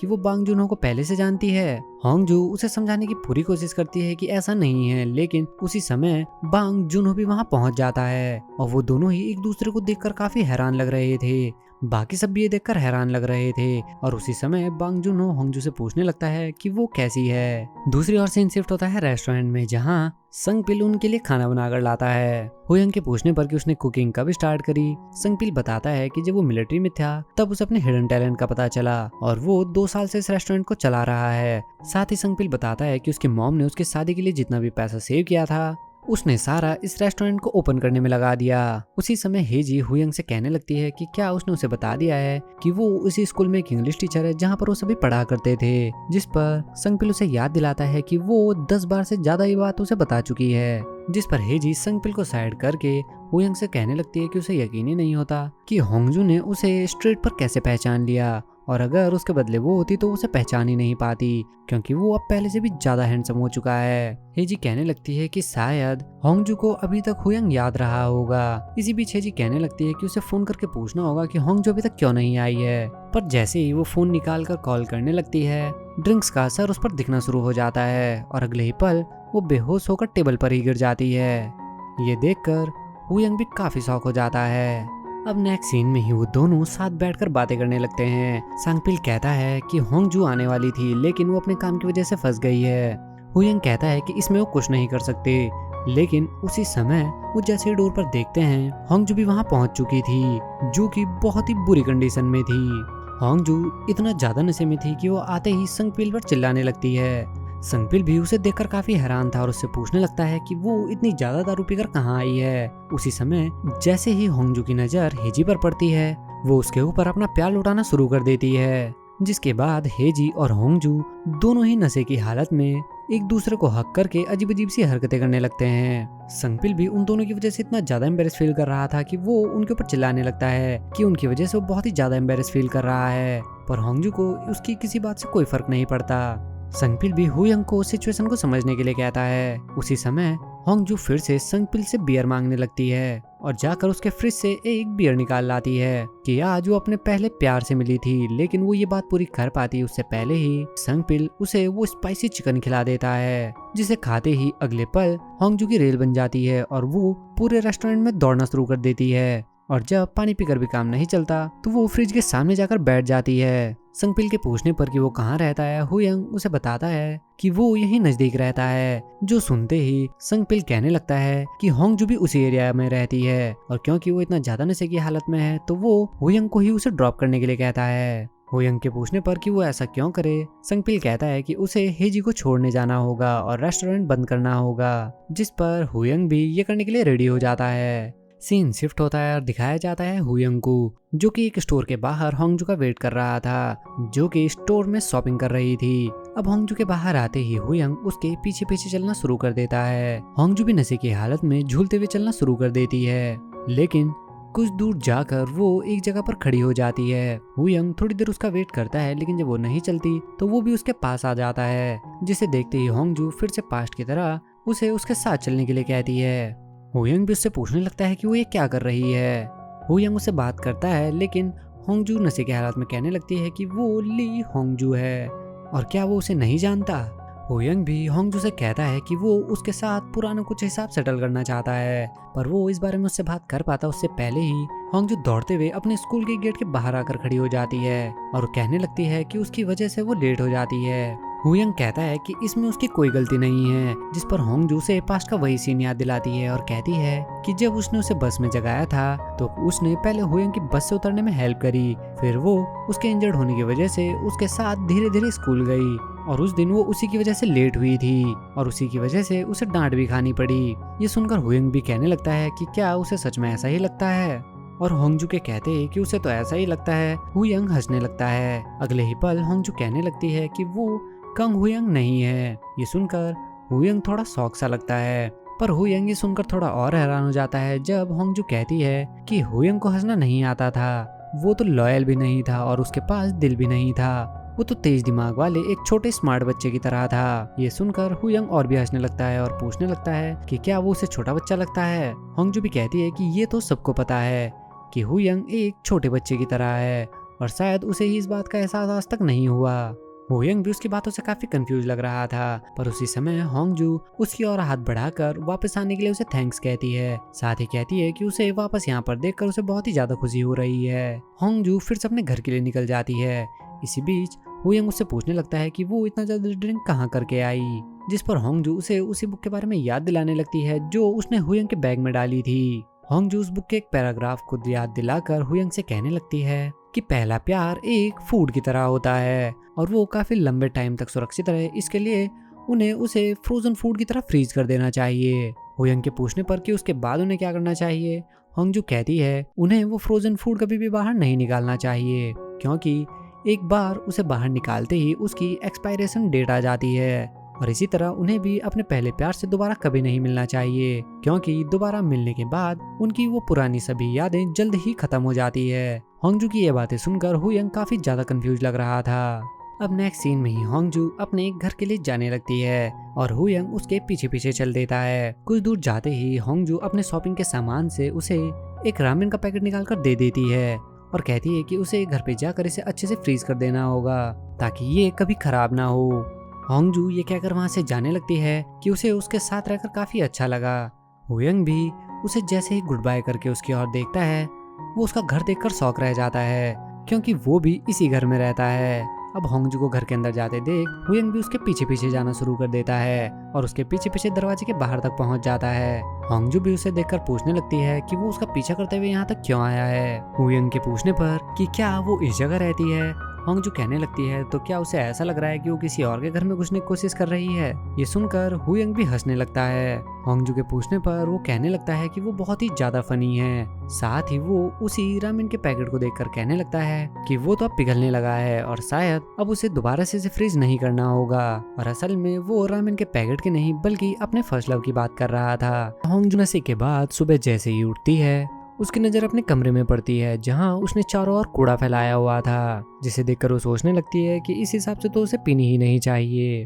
वो अभी इस बारे में सोच ही रही थी कि उसी समय उसे लास्ट नाइट के सारे फ्लैशबैक आने लगते हैं कि जब वो उस पार्टी में गई थी तो वो उन सब के साथ ड्रिंक करने लग गई थी, जिसके बाद आते हुए रास्ते पर भी वो बड़ी ही अजीब हरकतें कर रही थी। साथ ही उसे वो कही सभी बातें भी याद आने लगती है जो उसने हुयंग से कही थी। साथ ही उसे हुयंग की वही बात भी याद आती है जब उसने होंगजू को घर जाते हुए कल सुबह मिलने के लिए कहा था। वो ये याद करके थोड़ा कंफ्यूज हो जाती है और उसी समय कोई उसकी डोरबेल बजाता है। होंगजू बाहर जाके देखती है तो ये कोई और नहीं बल्कि हेजी थी जो कि पूरी तरह से कवर होकर आई थी और उसे खाने के लिए बाहर चलने के लिए कहती है। सीन शिफ्ट होता है और हमें दिखाया जाता है हुयंग और बीकवुक को, जहाँ बीकवुक इस चीज से काफी इम्प्रेस लग रहा था कि उसे हुयंग के हाथों से बना हैंगओवर सूप पीने को मिल रहा है। इसी बीच बीकवुक हुयंग से पूछने लगता है कि लास्ट नाइट उसकी फर्स्ट लव के साथ मीटिंग कैसी रही, पर हुयंग इसके बदले बीकवुक को खाने पर ध्यान देने के लिए कहता है। इसी बीच बीकवुक अचानक से अपना फोन निकालकर कहने लगता है कि वो अपने एक फ्रेंड को बुलाना चाहता है जो कि अपस्टेयर्स ही रहती है, और इतना सुनते ही हुयंग इतनी जोर से चिल्लाता है कि बीकवुक डर जाता है। हुयंग कहने लगता है कि उसने सिर्फ 2 लोगों के लिए ही खाना बनाया है। वहीं बीकवुक कहता है कि उसे याद है कल रात होंगजू ने काफी ज्यादा पी रखी थी। इसी बीच दिखाया जाता है होंगजू और हेजी को जो कि ब्रेकफास्ट करने के लिए एक रेस्टोरेंट में पहुंच गए थे। अब कुछ देर बाद जैसे ही होंगजू अपना ब्रेकफास्ट खत्म करती है, हेजी कहने लगती है कि वो बस उसके ब्रेकफास्ट खत्म करने का ही वेट कर रही थी। वो होंगजू पर चिल्लाने लगती है कि वो कल रात इतना ज्यादा पीकर कहां से आई थी। साथ ही कहने लगती है कि उन्होंने ही हुयंग को वेलकमिंग पार्टी के लिए इनवाइट किया था और जहां उन चारों को आना था, लेकिन वो वहां पर बहुत ही लेट आई और जब आई तो वो भी नशे की हालत में। साथ ही कहने लगती है कि उसके इतने लेट आने की वजह से ही उसने थोड़ी ज्यादा पी ली थी। होंगजू हेजी से माफी मांगती है पर हेजी होंगजू को हुयंग से माफी मांगने के लिए कहती है। हेजी होंगजू से पूछने लगती है कि कल रात उसे इतना लेट कहाँ लगा। अब जैसे ही होंगजू कहती है कि वो बांग जुनो की वजह से लेट हो गई थी, इतना सुनते ही हेजी गुस्से में खड़ी हो जाती है। हेजी के गुस्से को देखकर होंगजू भी कहने लगती है कि वो बेवकूफ है जो उसने कल रात इतना लेट कर दिया। हेजी भी उसे कुछ नहीं कहती और पूरे खाने का पेमेंट भी उसी से करवा देती है, जिसके नेक्स्ट सीन में ही वो दोनों सीधे होंगजू के घर पहुंच जाते हैं, जहां हेजी कहती है कि इसका मतलब वो पार्टी में गलती से उससे मिली। होंगजू कहती है कि वो वापस आना चाहती थी लेकिन डायरेक्टर ने उसे वहां रोक लिया। साथ ही होंगजू जैसे ही बताती है कि बांग जो हुन उससे हंसते हुए ये पूछ रहा था कि वो कैसी है, ये सुनते ही हेजी को गुस्सा आ जाता है, जिस पर होंगजू कहती है कि उसने इसका जुनो को एक अच्छा जवाब दिया। और यही दिखाया जाता है कि जुनो के पूछने पर होंगजू से कहती है कि वो बिल्कुल ठीक है। साथ ही कहने लगती है कि उसे पता ही नहीं था कि वो कोरिया वापस आ गया है। इसी बीच होंगजू हेजी से पूछने लगती है कि क्या उसने अभी तक हुयंग को कॉल नहीं करा। हेजी भी उस पर मना कर देती है। साथ ही कहने लगती है कि हुयंग अब पहले से बहुत ही ज्यादा बदल गया है, जिस पर होंगजू कहने लगती है कि ये हुयंग के लिए एक अच्छी बात है क्योंकि पहले तो वो बहुत ही ज्यादा एनॉय था। हेजी कहने लगती है कि उसे तो ऐसा नहीं लगता, जिस पर होंगजू से याद दिलाने लगती है कि शायद वो भूल गई है कि हुयंग ने उसे क्या कहा था। इसी के साथ हम फिर से पार्क में पहुंच जाते हैं, जहाँ हेजी को रोते हुए देखकर होंगजू हुयंग के फेशियल फीचर्स की बुराई करने लगती है, पर हेजी कहने लगती है कि इसी वजह से तो वो हैंडसम लगता है। होंगजू कहती है कि उसे हुयंग के बारे में सोचना छोड़ देना चाहिए और किसी अच्छे डिसेंट लड़के को देखना चाहिए, जिस पर हेजी होंगजू से पूछने लगती है कि क्या वो भी बांग जुनहो को भूल सकती है, जिस पर पहले होंगजू से याद दिलाने लगती है कि उसने अभी तक हुयंग को पूरे 10 लेटर भेज दिए हैं लेकिन उसने अभी तक एक का भी जवाब नहीं दिया। यही हमें दिखाया जाता है कि हेजी के उस लेटर को देने के लिए होंगजू हुयंग का बिल्कुल भी पीछा नहीं छोड़ती। होंगजू उसे बाथरूम से लेकर लाइब्रेरी तक कहीं नहीं छोड़ती और बार बार उसे लेटर देने लगती है। वहीं हेजी को इतना रोते हुए देखकर होंगजू कहने लगती है कि अब तो उसे मैटर सीधे पब्लिकली ले जाना होगा। इसी बीच हमें दिखाया जाता है हुयंग को, जो क्लास में जाकर देखता है कि सभी बच्चे बहुत ही ज्यादा शोर मचा रहे हैं क्योंकि इस बार होंगजू लेटर देने के बजाय उनके ब्लैक बोर्ड पर ही उसके लेटर का आंसर देने के लिए लिखकर चली जाती है, जिसे देखकर हुयंग भी काफी शॉक हो जाता है, लेकिन वो बिना टाइम गवाए अगले ही पल उस सब लिखे हुए को मिटा देता है। इसी बीच प्रेजेंट में अचानक ही हेजी होंगजू को एक सामान के बारे में बताने लगती है जिसने हेजी को कहा था कि शादी के बाद वो यूएस में सेटल हो जाएगी। हेजी होंगजू से कहने लगती है कि अचानक से ही उसकी इंग्लिश इतनी ज्यादा अच्छी हो गई और तब से ही उसे ऐसा लगता था कि उसे अब यूएस में जाकर सेटल हो जाना चाहिए। और दोनों ही ये बात सोचकर बहुत ही ज्यादा खुश होने लगते हैं। सीन शिफ्ट होता है हुयंग पर, जो कि अपने अंकल बीकुक से पूछने लगता है कि क्या वो अपस्टेयर रहने वाली लड़की के काफी क्लोज है। बीकुक कहता है कि वो दोनों बेस्ट फ्रेंड्स की तरह हैं और एक दूसरे को काफी टाइम से जानते हैं। अगले ही पल हुयंग बीकुक से कहता है कि क्या वो अपनी फ्रेंड से उसे कोरिया घुमाने के लिए कह सकते हैं। बीकुक कहता है कि भला वो ऐसा क्यों करेगा। साथ ही कहता है कि वैसे भी वो 3 दिन बाद यूएस वापस जाने वाला है, तो उसे घूमने से ज्यादा ध्यान अपने फर्स्ट लव पर देना चाहिए। इसके बाद भी हुयंग उन्हें उनका फोन देकर कहने लगता है कि वो कुछ टाइम कोरिया घूमना चाहता है और क्या वो इतना काम नहीं कर सकते।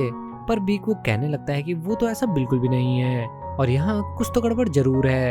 ये सुनते ही हुयंग भी कहने लगता है कि वो तो सिर्फ इस वजह से कह रहा था क्योंकि वो दोनों बेस्ट फ्रेंड्स की तरह हैं और क्या वो उनसे इतना फेवर भी नहीं मांग सकता। सीन शिफ्ट होता है, हमें उन दोनों को ही दिखाया जाता है जहाँ हेजी होंगजू से कहने लगती है कि उसे अब किसी को डेट करना चाहिए, पर होंगजू अभी भी यही कहने लगती है कि उसकी प्रायोरिटी में डेटिंग नहीं है। उसी समय उसे बीकुक का कॉल आ जाता है, जो पहले तो होंगजू से उसकी ब्लाइंड डेट के बारे में पूछने लगता है और फिर कहता है कि अगर वो कल फ्री है तो क्या वो उसके रिलेटिव को कोरिया घुमा सकती है, क्योंकि वो काफी टाइम बाद कोरिया आया है। साथ ही कहने लगता है कि उसे अभी डेटिंग पर ध्यान नहीं देना चाहिए। ये सुनकर हिजी भी कहने लगती है कि वो खुद तो डेटिंग कर रहे हैं और होंगजू को मना कर रहे हैं। हिजी की आवाज सुनते ही बीकुक भी उससे लास्ट नाइट पार्टी के बारे में पूछने लगते हैं, जिस पर होयंग उनसे फोन छीन कर उन्हें सीधे मुद्दे की बात पर आने के लिए कहता है।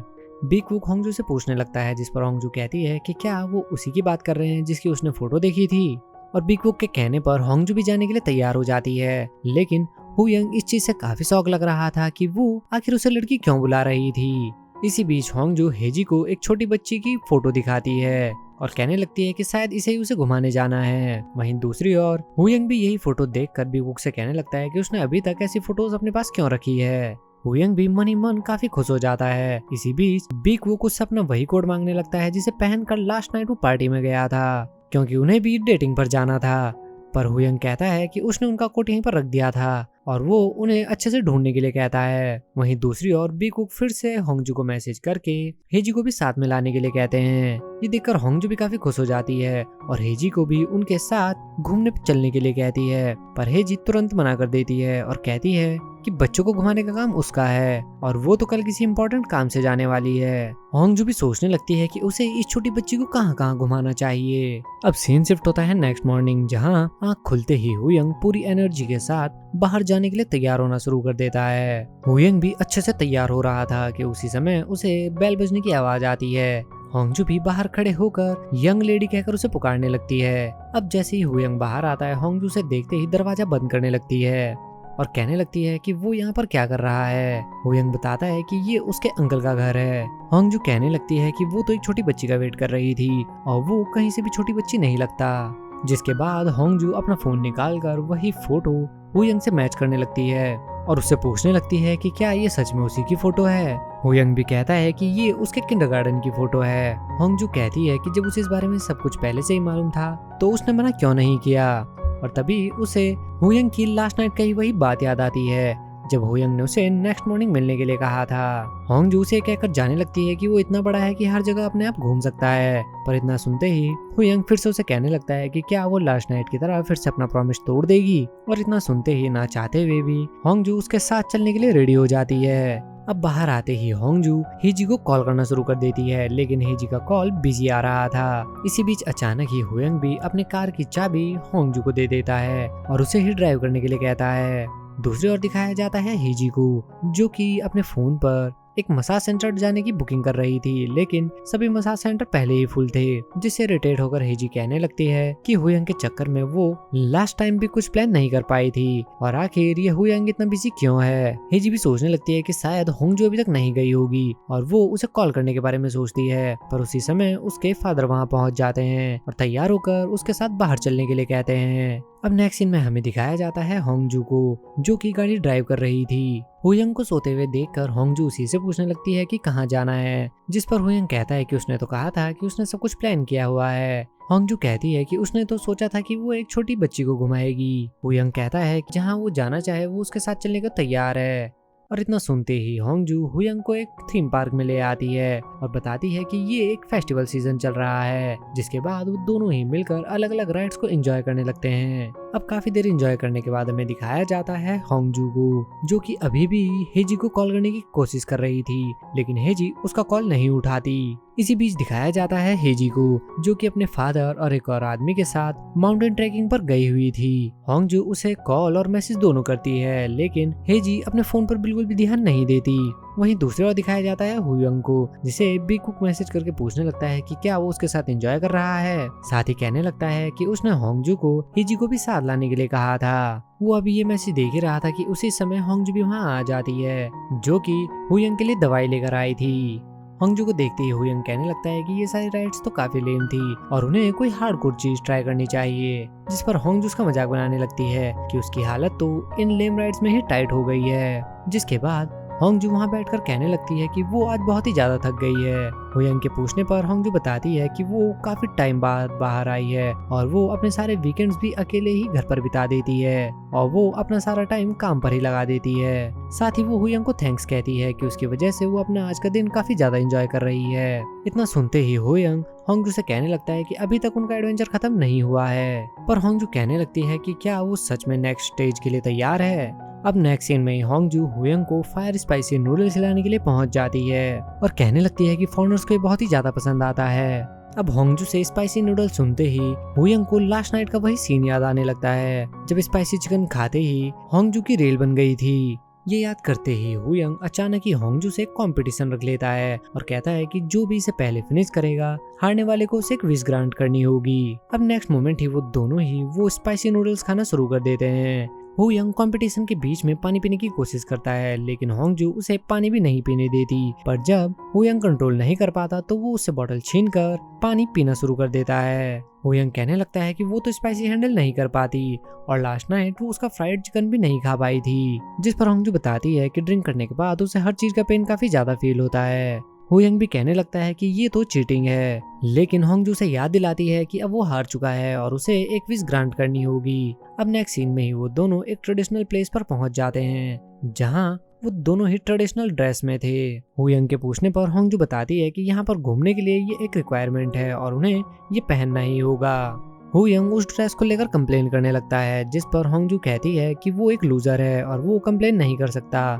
दूसरी ओर दिखाया जाता है हेजी को, जो कि माउंटेन ट्रैकिंग से वापस आ रही थी, लेकिन वापस आते हुए उसकी हालत बड़ी ही खराब थी। वो मन ही मन सोचने लगती है कि यहाँ पर पत्थरों के अलावा देखने को और कुछ भी नहीं है। उसी समय अचानक ही एक पत्थर पर पैर पड़ने की वजह से जैसे ही वो गिरने वाली होती है, उसी समय वही लड़का आकर उसे पकड़ लेता है, जिसे देखकर एक बार को हेजी के मन में भी घंटियां बजने लगती है। पर नेक्स्ट मोमेंट ही वो कहने लगता है कि उसे ऐसी जगह पर संभल कर चलना चाहिए, वरना उसे चोट लग सकती है। अब वो दोनों बात कर ही रहे थे कि उसी समय हेजी के फादर उस लड़के को अपने साथ बुलाने लगते हैं। वो लड़का भी हेजी को अकेले छोड़कर जाना तो नहीं चाहता था, लेकिन उसके फादर को इतना चिल्लाते हुए देखकर उसे जाना ही पड़ता है।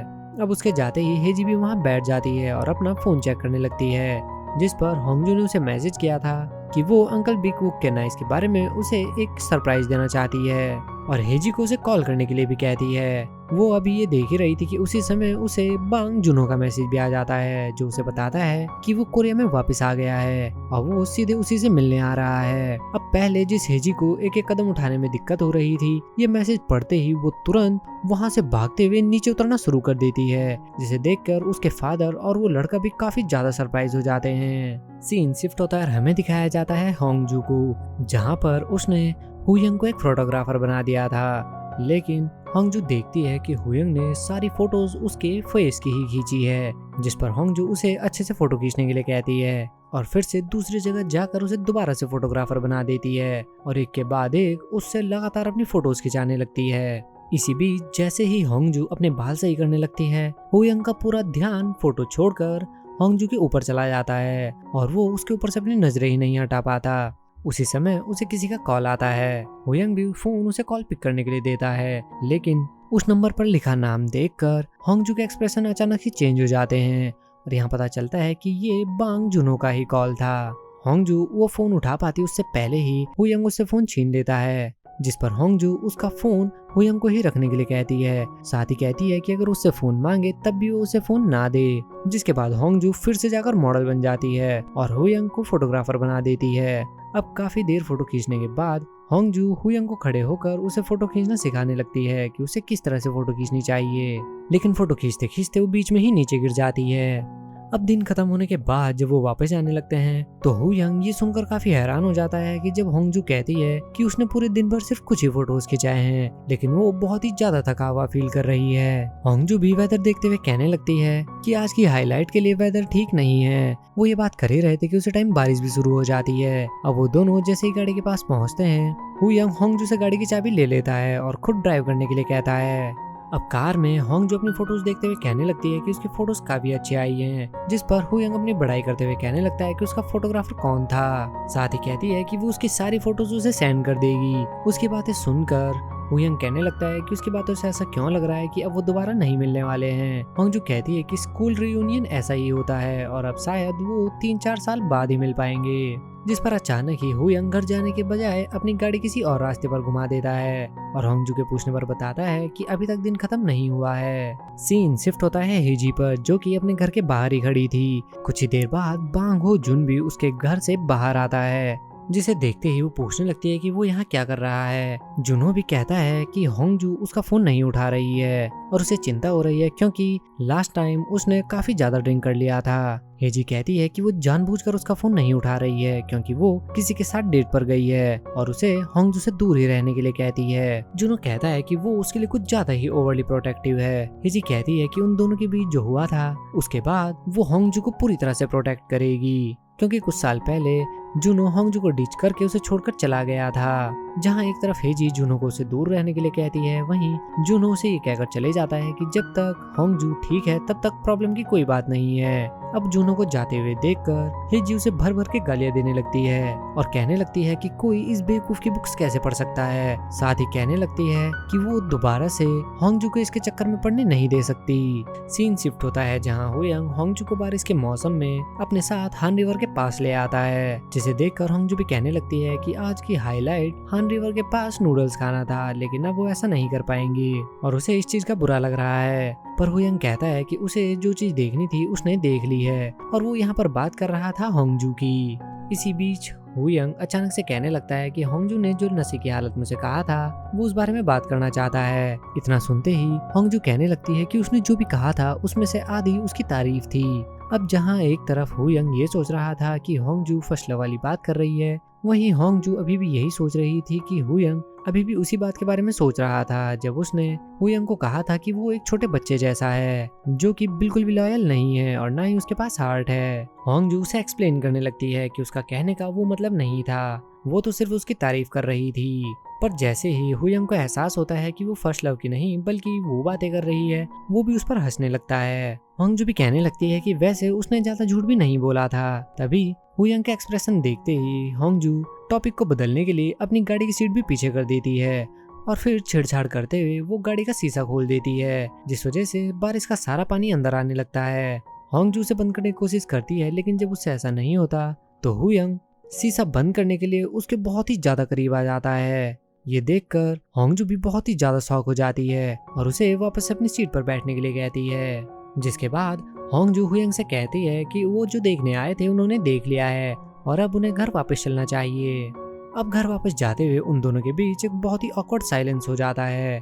उसी समय होंगजू को अपने गीले बाल सुखाते देख हुयंग उसे टिश्यू यूज करने के लिए देता है। अब कुछ ही देर बाद वो दोनों भी घर पहुंच जाते हैं, जहां हुयंग होंगजू को कहता है कि वो अम्ब्रेला ला रहा है, पर होंगजू कहती है कि वो अकेले जा सकती है। अब वो बाहर आती है, लेकिन काफी ज्यादा बारिश होते देख वो अपने रूम में ना जाकर हुयंग के रूम के बाहर ही खड़ी हो जाती है। थोड़ी देर बाद हुयंग जैसे ही होंगजू को बारिश से भीगते हुए देखता है, वो उसे पकड़कर अपनी ओर खींच लेता है। हुयंग के ऐसा करते ही होंगजू के मन में भी घंटियां बजने लगती है और उसकी हार्ट बीट काफी बढ़ जाती है। उसी समय वहाँ पर काफी सारे अम्ब्रेला रखे देख होंगजू में से एक अम्ब्रेला ले जाने लगती है, जिस पर अचानक ही हुयंग होंगजू को उसके साथ चिकन खाने के लिए चलने के लिए कहता है। होंगजू भी इस चीज के लिए रेडी हो जाती है और वहाँ से चली जाती है। अब एक तरफ हुयंग अंदर आकर अभी भी उसी इंसिडेंट के बारे में सोच रहा था जब शीशा बंद करते हुए वो होंगजू के काफी नजदीक आ गया था और खुद से कहने लगता है कि वो इतना बेवकूफ कैसे हो सकता है कि वो एक लड़की को चिकन खाने के लिए पूछ रहा था। वहीं दूसरी ओर होंगजू भी जैसे ही अपने घर पहुंचती है वो भी हुयंग के बारे में ही सोचने लगती है। वो वही सीन याद करने लगती है जब हुयंग ने उसे पकड़कर अपनी ओर खींचा था और वो सोचने लगती है कि उसे लग रहा था कि हुयंग उसे किस कर देगा, जिस वजह से वो काफी ज्यादा एम्बेरस फील करने लगती है। इसी के साथ हम फिर से पास्ट में 10 साल पहले पहुंच जाते हैं, जहां पर हुयंग लाइब्रेरी में घूम रहा था, जहां अचानक ही होंगजू एक टीचर के साथ वहां पहुंच जाती है जो कि एक बुक रिक्वेस्ट के लिए वहां आई थी। उसकी रिक्वेस्ट पढ़कर टीचर कहने लगती है कि उसे इससे काफी ज्यादा अच्छा लिखना होगा और अगर वो ऐसा ही लिखेगी तो उसकी बुक कभी भी रिकमेंड नहीं होगी। अब उसे रिजेक्ट होते देखकर हुयंग जैसे ही उस पर हंसकर जाने लगता है, होंगजू उसके पास पहुंच जाती है और पूरी लाइब्रेरी में चिल्लाकर कहने लगती है कि उसने अभी तक उसके एक भी लेटर का जवाब क्यों नहीं दिया। होंगजू हुयंग को अच्छा खासा लेक्चर देने लगती है कि वो उसे बहुत ही ज्यादा पसंद करती है और वो बहुत ही ज्यादा साय है, इसीलिए वो उसके सामने अभी तक नहीं आई है। साथ ही कहने लगती है कि वो साई है तो इसका मतलब ये नहीं है कि वो अपने लेटर के आंसर को एक्सपेक्ट नहीं करती है। साथ ही कहने लगती है कि जिस तरह का वो है अगर वो हेजी होती तो कभी भी उसे पसंद ना करती। इतना सुनने के बाद हुयंग भी कहने लगता है कि अगर वो उसे इतना ही पसंद करती है तो खुद आकर उसे क्यों नहीं कहती। साथ ही कहने लगता है कि उसे लगता है कि होंगजू उसकी स्पोक पर्सन है और उसे लेटर लिखने के बजाय कोरियन पढ़ने पर ज्यादा ध्यान देना चाहिए। ये सुनते ही होंगजू भी काफी इरिटेट हो जाती है, लेकिन फिर अचानक ही कहने लगती है कि उसकी फ्रेंड उसे बहुत ही ज्यादा पसंद करती है और अभी उसने जो कुछ भी उससे कहा है उसका उसकी फ्रेंड से कोई लेना देना नहीं है, तो वो इस चीज के लिए उसकी फ्रेंड के बारे में कुछ गलत ना सोचे। अब सीन शिफ्ट होता है जहाँ क्लास में एक एग्जाम चल रहा था। एग्जाम के बीच ही संगपिल हुयंग से पूछने लगता है कि क्या सच में उसने लाइब्रेरी में होंगजू से बहुत ही रूडली बात करी है। हुयंग के मना करने पर भी संगपिल उससे पूछने लगता है कि क्या उसने सच में होंगजू को कोरियन पढ़ने के लिए कहा है। हुयंग इसका कोई जवाब नहीं देता तो संगपिल कहने लगता है कि वो इतनी बड़ी बेवकूफी कैसे कर सकता है। साथ ही कहने लगता है कि आज से पहले तो उसने किसी भी लड़की का लव लेटर नहीं लिया, तो इस बार उसने इस मैटर को इतना लंबा कैसे खींच दिया। जिसके बाद हमें सभी पुराने सीन हुयंग के प्रोस्पेक्टिव से दिखाए जाते हैं जब होंगजू उसे लव लेटर देने आती थी। यहीं हमें वो टॉयलेट वाला सीन भी दिखाया जाता है जहाँ उसे पहले से ही पता था कि होंगजू से लेटर देने के लिए खड़ी है। वहीं ग्राउंड में ट्रेनिंग करते वक्त भी उसका पूरा ध्यान होंगजू के ऊपर ही रहता था क्योंकि वो होंगजू को बहुत ही ज्यादा पसंद करता था। इसी बीच हमें एक लाइब्रेरी का सीन दिखाया जाता है जहाँ शाम होने पर हुयंग लाइब्रेरी बंद करके जाने लगता है, लेकिन तभी उसे वहाँ पर किसी की आवाज आती है जिसे सुनकर वो काफी डर जाता है। पर कुछ देर इधर उधर ढूंढने पर उसे पता चलता है कि ये तो होंगजू है जो कि वहीं पर बैठे बैठे सो रही है। वो होंगजू को जाकर देखता है और बिना कुछ कहे वहाँ से जाने लगता है, पर उसी समय होंगजू को नीचे गिरता देख वो उसके सर के नीचे अपना हाथ रख देता है। थोड़ी देर बाद वहाँ इतनी सारी बुक देखकर उसकी नजर उसी बुक रिकमेंडेशन रिक्वेस्ट पर पड़ती है, जिसके रिजेक्ट होने के बाद वो काफी सारी रिसर्च करके रिक्वेस्ट के लिए सिर्फ कुछ ही लाइनें लिख पाती है। ये देखकर हुयंग भी कहने लगता है कि शायद उसके लिए ये बुक बहुत ही ज्यादा इम्पोर्टेंट है और इसीलिए वो उसे रिकमेंड कर रही है। जिसके बाद वो उसके वही रिक्वेस्ट लेटर को उठाकर बैठकर उसे लिखना शुरू कर देता है। अब थोड़ी देर बाद जैसी होंगजू की आंखें खुलती है वो कहने लगती है कि उसने सोचा था कि आज वो उस रिक्वेस्ट को पूरा कर देगी, पर तभी वो देखती है कि उसकी रिक्वेस्ट तो वहाँ पर है ही नहीं और वो ये सोचकर और भी ज्यादा परेशान होने लगती है कि उसने बड़ी मुश्किल से उसमें कुछ अच्छी लाइनें लिखी थी। दूसरी ओर दिखाया जाता है हुयंग को जिसने वही बुक रिकमेंडेशन रिक्वेस्ट एक बॉक्स में जाकर रख दी थी और असल में इस बुक का राइटर था बांग जून हो। इसी के साथ हम वापस से पहुंच जाते हैं प्रेजेंट में, जहाँ हुयंग अभी भी वही फोटोज देख रहा था जो कि होंगजू ने उसे सेंड करी थी और अपनी खस्ती हुई फोटो देखकर उसे याद आता है कि जब होंगजू के गिरने पर वो हंस रहा था उसने तब उसकी फोटो खींची होगी। जिसके बाद वो वहाँ लेटकर यही सोचने लगता है कि उसे होंगजू को चिकन खिलाने के लिए कब लेकर जाना चाहिए। अब सीन शिफ्ट होता है नेक्स्ट मॉर्निंग और होंगजू के ऑफिस पहुंचते ही सभी लोग उसे देखते ही इधर उधर हो जाते हैं। ये देखकर होंगजू भी काफी सरप्राइज हो जाती है। वो जाकर अपने डेस्क पर बैठती है, लेकिन उसी समय उसकी सीईओ उसे मीटिंग के लिए बुला लेती है। वो बाकी सभी लोगों से पूछने की कोशिश करती है, लेकिन कोई भी उससे बात करने को राजी ही नहीं था। होंगजू भी ये सोचते हुए अंदर जाने लगती है कि इससे अच्छी सुबह और क्या ही होगी। होंगजू के अंदर जाते ही उसकी सीईओ बताती है कि उनकी 10th एनिवर्सरी की एनिमेशन के लिए उन्हें प्रोजेक्ट मिल गया है। ये सुनते ही होंगजू भी बहुत ही ज्यादा खुश हो जाती है और वहाँ पर बैठे एक आदमी को जाकर हेलो कहती है। पर अचानक ही वो बहुत ही ज्यादा शॉक हो जाती है क्योंकि ये कोई और नहीं बल्कि बांग जुनहो ही था, जो सीईओ से कहने लगता है कि वो होंगजू को काफी अच्छी तरीके से जानता है। और इसी के साथ हम दोबारा से पास्ट में 3 साल पहले पहुंच जाते हैं, जहां होंगजू दौड़ते हुए एयरपोर्ट पहुंचती है और बांग जुनहो को वहां से जाते हुए देखकर उससे बात करने की कोशिश करती है और कहती है कि वो दोबारा से सब कुछ ठीक कर देगी। लेकिन जुनहो उसकी बात सुने बिना ही वहां से चला जाता है। और प्रेजेंट में भी एक मीटिंग के बीच होंगजू यही सीन याद कर रही थी। सीईओ कहने लगती है कि उसकी नॉवल का प्रोडक्शन जल्द ही शुरू हो जाएगा। साथ ही कहने लगती है कि अगर वो एक नॉवल लिख रहा है तो उन्हें थोड़ा ड्रामा ऐड करना होगा। जुनहो कहने लगता है कि वो काम ही खुद कर लेगा और इसमें तो होंगजू भी उसकी मदद कर सकती है। पर इतना सुनते ही होंगजू कहती है कि भला वो उसकी हेल्प क्यों करेगी, उसका काम प्रोडक्शन का है और वो इस चीज में उसकी हेल्प नहीं कर सकती। ये सुनकर जुनहो भी स्माइल करने लगता है। सीन शिफ्ट होता है, हमें दिखाया जाता है बीकवूक को, जो ही बड़ी एनर्जी के साथ अपने ऑफिस में घुसता है। लेकिन हुयंग को वहाँ पर बैठा देख वो काफी सरप्राइज हो जाता है और उससे पूछने लगता है कि वो यहाँ क्या कर रहा है। हुयंग के कहने पर कि वो कुछ सोच रहा है, बीकवूक कहता है कि उसे इस तरह से बैठकर नहीं सोचना चाहिए क्योंकि वो बहुत ही ज्यादा डरावना लग रहा है। बीकवूक के पूछने पर हुयंग कहता है कि वो अभी वापस यूएस नहीं जा सकता। बीकवूक कहता है कि उसने अपने सारे काम तो निपटा दिए हैं और सारे प्रोजेक्ट भी हेड ऑफिस को ट्रांसफर कर दिए हैं, तो फिर वो यहाँ पर क्यों रुकना चाहता है। हुयंग कहता है कि उसने बाकी सब काम तो निपटा दिए हैं लेकिन उसका एक बहुत ही जरूरी काम अभी बाकी है जिसे निपटाए बिना वो वापस नहीं जा सकता। वहीं दूसरी ओर जैसे वो मीटिंग खत्म करके बाहर आते हैं, सीईओ बांग जुनहो से कहने लगती है कि वो जल्द ही उसके नॉवल का काम शुरू कर देंगे। वहीं दूसरी ओर उसे जाते देख होंगजू भी उसे गुड बाय कहती है। अब जुनहो के जाते ही सीईओ उसे अपने ऑफिस में बुलाती है, लेकिन होंगजू बाथरूम का बहाना बनाकर सीधे जुनहो के पास पहुंच जाती है। इसके बाद वो दोनों ही एक रेस्टोरेंट में पहुंच जाते हैं। होंगजू को देखते ही जुनहो कहने लगता है कि वो वापस आ चुका है, पर होंगजू कहती है कि उसे अब इस चीज से कोई भी मतलब नहीं है और वो यहाँ पर सिर्फ उसे इतना ही बताने आई है कि उनके पास में जो कुछ भी हुआ वो उस बारे में उसके कंपनी के सामने कोई बात ना करे क्योंकि वो चीज अब उसके लिए कोई इम्पोर्टेंस नहीं रखती। इसके बावजूद भी जुनहो पूछने लगता है कि क्या उसके जाने से वो काफी अपसेट थी। वहीं होंगजू ये सोचने लगती है कि वो इस तरह की बातें कैसे कर सकता है। जुनहो कहता है कि उसने कहा था कि अगर उसकी नोवेल की एनिमे अडेप्शन हो जाती है तो वो उसकी हेल्प करेगी, जिस पर होंगजू से सर कहकर बोलने लगती है कि ये उनके ब्रेकअप से पहले की बात है। जुनहो भी कहता है कि उनका कभी ब्रेकअप हुआ ही नहीं था। साथ ही कहने लगता है कि उसने पिछले 3 साल में हर रोज उसे ही याद किया है और उसका एक लेटर निकाल कर उसे कहने लगता है कि अगर वो उसके बारे में ऐसा नहीं सोचती तो क्या उसने इस लेटर में जो लिखा है वो सब कुछ झूठ है। होंगजू भी इस बात का कोई जवाब नहीं दे पाती। उसी समय हमें दिखाया जाता है बीकवूक को, जो कि हुयंग से कहने लगता है कि वो सिर्फ अपने फर्स्ट लव के चक्कर में अपनी फ्लाइट मिस नहीं कर सकता। वो दोनों बात करते हुए जा ही रहे थे कि उसी समय हुयंग की नजर होंगजू पर पड़ जाती है, जो कि जुनहो के साथ कैफे में बैठी हुई थी। थोड़ी देर बाद जैसे ही बीकवूक की नजर उस पर पड़ती है वो कहने लगता है कि ये यहाँ पर क्या कर रहा है। हुयंग के पूछने पर बीकवूक बताता है कि ये उसका एक्स बॉयफ्रेंड है जो उसे छोड़कर चला गया था।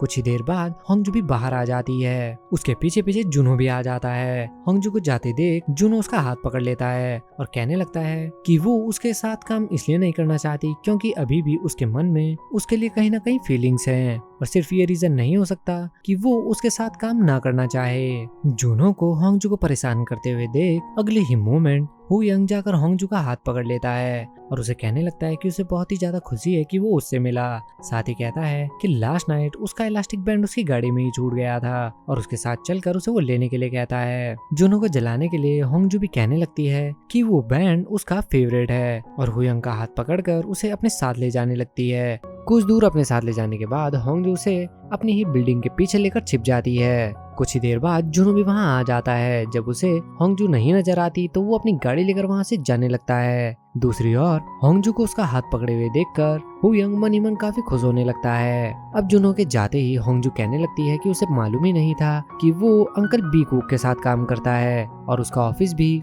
उनकी कंपनी के ही बगल में है। अब एक तरफ हुयंग जुनहो के बारे में बात करने की कोशिश करता है लेकिन होंगजू से बोलने का मौका ही नहीं देती और कहने लगती है कि वो उसकी हेल्प के लिए बहुत ही ज्यादा ग्रेटफुल है और वो चाहती है कि वो इस टॉपिक के बारे में उससे ना पूछे और वो हुयंग के लिए ऐसे ही ग्रेटफुल रहे। जिसके बाद होंगजू हुयंग को उसका हाथ पकड़ने के लिए भी थैंक्स कहती है और वहां से चली जाती है। अब नेक्स्ट सीन में ही होंगजू चुपचाप ऑफिस में आने लगती है वो सीईओ को देखती है, पर जब उसे नजर नहीं आती तो वो चुपचाप अपने डेस्क पर जाकर बैठने लगती है। लेकिन वहां जाते ही वो अपनी सीईओ को देखकर काफी चौंक जाती है, जो कि उसकी सीट के बगल में ही होंगजू का वेट कर रही थी। होंगजू को देखते ही सीईओ कहने लगती है कि उसे वॉशरूम से वापस आने में काफी टाइम लग गया। होंगजू बहाने बनाने की कोशिश करती है, लेकिन सीईओ कहती है कि उसके उस इंसिडेंट को पूरे 3 साल बीत चुके हैं और यहाँ पर मौजूद सभी को इस बारे में पता है कि वो जुनो को पसंद करती है। सीईओ होंगजू को एक स्क्रिप्ट देकर एक एनिमे मूवी की प्रोडक्शन शुरू करने के लिए कहती है, पर होंगजू सीईओ से मना कर देती है कि वो इस प्रोजेक्ट पर काम नहीं कर सकती। सीईओ भी उसे ये कहकर वहां से जाने लगती है कि वो ये चूज नहीं कर सकती कि उसे यहाँ पर क्या करना है। साथ ही जाते जाते सभी को कहने लगती है कि उन सब ने भी देख लिया होगा कि कोई भी लव स्टोरी जैसी चीज नहीं होती, और अगर किसी के पास इतना टाइम है तो वो लव को छोड़कर अपने काम पर ज्यादा ध्यान दे। दूसरी ओर दिखाया जाता है हुयंग को, जो कि होंगजू का हाथ पकड़ने की वजह से अभी भी बहुत ही ज्यादा खुश था। कुछ ही देर बाद बीकवुक भी वहाँ कॉफी लेकर पहुंच जाते हैं। उनके आते ही हुयंग उस आदमी के बारे में पूछने लगता है, और जैसे ही बीकवुक कहते हैं कि वो बांग जुनो था, हुयंग काफी शॉक हो जाता है और उसके हाथ से कॉफी भी नीचे गिर जाती है। जुनो का नाम सुनते ही हुयंग को पास्ट के कुछ फ्लैशबैक्स आने लगते हैं। इसी बीच दिखाया जाता है जुनो को, जो कि एक आदमी से कॉल पर बात कर रहा था। वो आदमी जुनो से कहने लगता है कि अभी तक उसकी नोवेल भी कंप्लीट नहीं हुई है और फिर भी वो एक एनिमे मूवी बनाना चाहता है, और ऐसा करने के बाद भी उसे पैसे तो नहीं मिलने वाले हैं। साथ ही वो पूछने लगता है कि क्या वो होंगजू से मिला है और क्या होंगजू उसके साथ काम करने के लिए रेडी हो गई है। जुनो के कहने पर कि वो मना नहीं करेगी, वो आदमी कहने लगता है कि अगर उसके बदले वो होता तो वो जुनो की जरूर धुलाई करता। वो बताने लगता है कि जब वो 3 साल पहले बिना कुछ बताए यहाँ से चला गया था तो होंगजू उसके बारे में पूछने के लिए उसके पास कई बार आई, लेकिन जुनो के मना करने की वजह से उसने होंगजू को कुछ नहीं बताया। और ये सुनकर जुनो भी थोड़ा हैरान हो जाता है। दूसरी ओर दिखाया जाता है होंगजू को, जो ना चाहते हुए भी जुनो की उसी बुक की स्क्रिप्ट पढ़ना शुरू कर देती है। वहीं दूसरी ओर बीकवुक हुयंग से पूछने लगता है कि आखिर वो उसका नाम सुनकर इतना शौक क्यों हो गया। हुयंग भी वहां बैठकर बीकवुक को बताने लगता है कि अपने हाई स्कूल में उसने जुनो की एक बुक के रिकमेंडेशन के लिए एक बहुत ही लंबा ऐसे लिखा था ताकि लोग लाइब्रेरी से उसे खरीदें। बीकवुक भी पूछने लगता है कि क्या वो जुनो का इतना बड़ा फैन है, पर हुयंग कहता है कि सिर्फ यही पूरी कहानी नहीं है। और इसी के साथ हम एक बार फिर से पहुंच जाते हैं पास्ट में, जहां वही टीचर हुयंग को एक कंपटीशन में जाने के लिए बेस्ट ऑफ लक कह रहे थे। साथ ही कह रहे थे कि पब्लिक स्कूल से सिर्फ एक वही लड़का है और वो उनकी स्कूल की प्राइड है। अब जैसे ही हुयंग बाहर आता है, उसकी नजर बुलेटिन बोर्ड पर लगी होंगजू की फोटो पर पड़ जाती है और वो उसे उतार कर अपने पास रख लेता है। थोड़ी देर बाद जैसे ही हुयंग बाहर आता है, अचानक से उसके सामने किसी का बैग गिरता है और झाड़ियों के पीछे से एक लड़की को निकलते देख हुयंग बहुत ही ज्यादा डर जाता है। पर थोड़ी ही देर बाद उसे पता चलता है कि ये तो होंगजू है। हुयंग भी ऐसा रिएक्ट करने लगता है कि वो होंगजू को देखकर नहीं डरा। वहीं होंगजू भी हुयंग को देखकर काफी सरप्राइज हो जाती है। जिसके बाद हुयंग होंगजू से पूछने लगता है कि उसकी क्लास स्टार्ट होने वाली है तो वो यहाँ पर क्या कर रही है। होंगजू भी पहले तो काफी बहाने बनाती है, लेकिन जब कोई काम नहीं करते तो वो उल्टा हुयंग से ही पूछने लगती है कि उसकी क्लास भी स्टार्ट होने वाली है तो वो यहाँ पर क्या कर रहा है और शायद उसे उसकी शिकायत करनी पड़ेगी। पर जब हुयंग बताता है कि वो एक मैथ ओलंपियाड कंपटीशन के लिए सियोल यूनिवर्सिटी जा रहा है, होंगजू काफी हैरान हो जाती है और फिर बहाना बनाने लगती है कि उसकी तबीयत काफी खराब है, इसलिए वो घर जा रही है। इसके बाद भी जब हुयंग उसका बैग नहीं छोड़ता तो वो अपना बैग छीनकर उसे ये कहकर वहां से चली जाती है कि अगर उसने टीचर को शिकायत करी तो वो उसे मार डालेगी। अब नेक्स्ट सीन में ही होंगजू बस का टिकट लेकर अपने डेस्टिनेशन के लिए निकल जाती है, जहां वो बस में बैठकर एक गिफ्ट निकालती है जिसमें उसने बहुत सारे लेटर्स और कुछ गिफ्ट्स रखे हुए थे। होंगजू उन्हें देखकर बहुत ही ज्यादा खुश हो रही थी। यहीं हमें दिखाया जाता है कि हुयंग भी उसी बस में बैठा है और वो बार बार होंगजू को ही देख रहा है। अब सीन शिफ्ट होता है जहां बस टर्मिनल पर पहुंचते ही हुयंग सियोल के लिए जाने वाली बस का टिकट ले लेता है, जो कि 20 मिनट बाद जाने वाली थी। पर बाहर आते ही उसे होंगजू मिल जाती है, जो उसे देखते ही कहने लगती है कि शायद उसका सियोल यहाँ पर है। हुयंग भी कहने लगता है कि उसका घर तो यहाँ पर नहीं है और वो यहाँ क्या कर रही है, और उसे धमकी देने लगता है कि शायद उसे स्कूल में इन्फॉर्म करना होगा। होंगजू कहती है कि ये बात उन दोनों के बीच की है, तो फिर वो टीचर्स को बीच में क्यों ला रहा है। अगले ही पल वो उसका टिकट देखकर कहने लगती है कि शायद अब उसे जल्दी ही जाना होगा और उसे फटाफट से सियोल जाने के लिए कहकर वहां से जाने लगती है। हुयंग जो कि सियोल जाने वाला था, वो उसकी बात सुनकर थोड़े सोच में पड़ जाता है। जिसके बाद सीन शिफ्ट होता है एक बस में, जहाँ पर होंगजू बिल्कुल भी खुश नहीं लग रही थी। और नेक्स्ट सीन में ही हमें पता चलता है कि वो खुश क्यों नहीं है, क्योंकि हुयंग उसका पीछा करते करते उस बस में भी पहुंच गया था।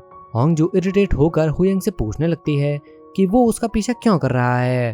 पहले तो हुयंग कोई जवाब नहीं देता, पर फिर कहता है कि उसे खुद नहीं पता कि वो क्यों उसके पीछे आ रहा है। ये सुनकर होंगजू भी काफी हैरान हो जाती है। थोड़ी देर बाद जैसे ही उसका स्टॉप आता है, होंगजू हुयंग को भी उसके साथ वहीं पर नीचे उतरने के लिए कहती है, क्योंकि वो उसका पीछा जो कर रहा था। अब वहां से उतर के वो अपनी डेस्टिनेशन की ओर चल देते हैं। हुयंग उससे पूछने लगता है कि वो कहाँ जा रही है, पर होंगजू उसे नहीं बताती। अब काफी देर चलने के बाद हुयंग के पूछने पर होंगजू उसे एक मिलिट्री बेस पर ले आती है और हुयंग के पूछने पर कहने लगती है कि वो अपनी फीलिंग कन्फेस करने यहाँ आई है। जिसके बाद होंगजू अच्छे से तैयार होना शुरू कर देती है। होंगजू काफी नर्वस लग रही थी, इसके बावजूद भी वो सीधे बेसमेंट की ओर जाने लगती है। इसी के साथ हम वापस से प्रेजेंट में पहुंच जाते हैं, जहां बिकू कहने लगता है कि वो जुनो का इतना बड़ा फैन है कि वो उससे मिलने मिलिट्री बेस तक पहुंच गया था। पर हुयंग के कहते ही कि वो होंगजू के पीछे वहां गया था, बिकू पहले तो काफी हैरान हो जाता है, पर जैसे उसे एहसास होता है वो हुयंग से पूछने लगता है कि क्या उसकी क्रश होंगजू है और क्या होंगजू ही उसका फर्स्ट लव है जिसके चक्कर में वो यूएस जाने के लिए पूरा एक हफ्ते डिले कर रहा है। ये एहसास होते ही बीकू बहुत ही ज्यादा चिल्लाने लगता है और कहने लगता है कि वो ऐसा नहीं कर सकता। वो जानता है कि वो अपनी माँ के ऊपर ही गया है और उसे जो चीज चाहिए वो उसे हासिल करके रहता है, लेकिन वो होंगजू के मामले में ऐसा नहीं कर पाएगा और उसे इस बात का पूरा यकीन है, क्योंकि वो होंगजू के टाइप का बिल्कुल भी नहीं है। ये सुनकर हुयंग भी बहुत ही ज्यादा शॉक हो जाता है और हुयंग को ये कहकर चले जाता है कि ये उसकी तरफ से एक वार्निंग है। इसी बीच दिखाया जाता है हेजी को, जहाँ एक और टीचर उसी लड़के यानी कि मिस्टर सॉन से उसकी ब्लाइंड डेट के बारे में पूछ रही थी। साथ ही कह रही थी कि अगर उसकी ब्लाइंड डेट अच्छी नहीं गई तो वो नेक्स्ट ब्लाइंड डेट उसकी नीस के साथ फिक्स कर सकती है। हेजी भी वहीं खड़े होकर ये सारी बातें सुन रही थी। हेजी को वहाँ देखकर सॉन भी कहने लगता है कि उसे नहीं लगता कि उसकी नीस उसे पसंद करेगी। इसी बीच हेजी भी कहने लगती है कि सॉन के स्टैंडर्ड्स काफी हाई है और उसे नहीं लगता कि सॉन का उसकी नीस के साथ कुछ बन सकता है। जिसके बाद हेजी सॉन से कुछ बात करने के लिए उसे बाहर बुलाती है। सॉन भी काफी एक्साइटेड होकर बाहर पहुंचता है, जहां हेजी कहने लगती है कि वो उससे इस बारे में पूछना तो नहीं चाहती थी, लेकिन वो होंगजू से डेट पर चलने के बारे में क्यों नहीं पूछ रहा है। वो कहने लगती है कि उसकी फ्रेंड बहुत ही अच्छी है और अगर वो एक बार उसके चार्म से इम्प्रेस हो गया तो वो वहाँ से बचकर नहीं निकल पाएगा और यही कारण है कि वो भी आज तक उसकी फ्रेंड बनी हुई है। सॉन कहता है कि होंगजू ने उसे कहा था कि उसे डेटिंग पसंद नहीं है, पर उल्टा हेजी कहने लगती है कि होंगजू ने तो उसे बताया था कि शायद सॉन ही डेटिंग में इंटरेस्टेड नहीं है और कहती है कि शायद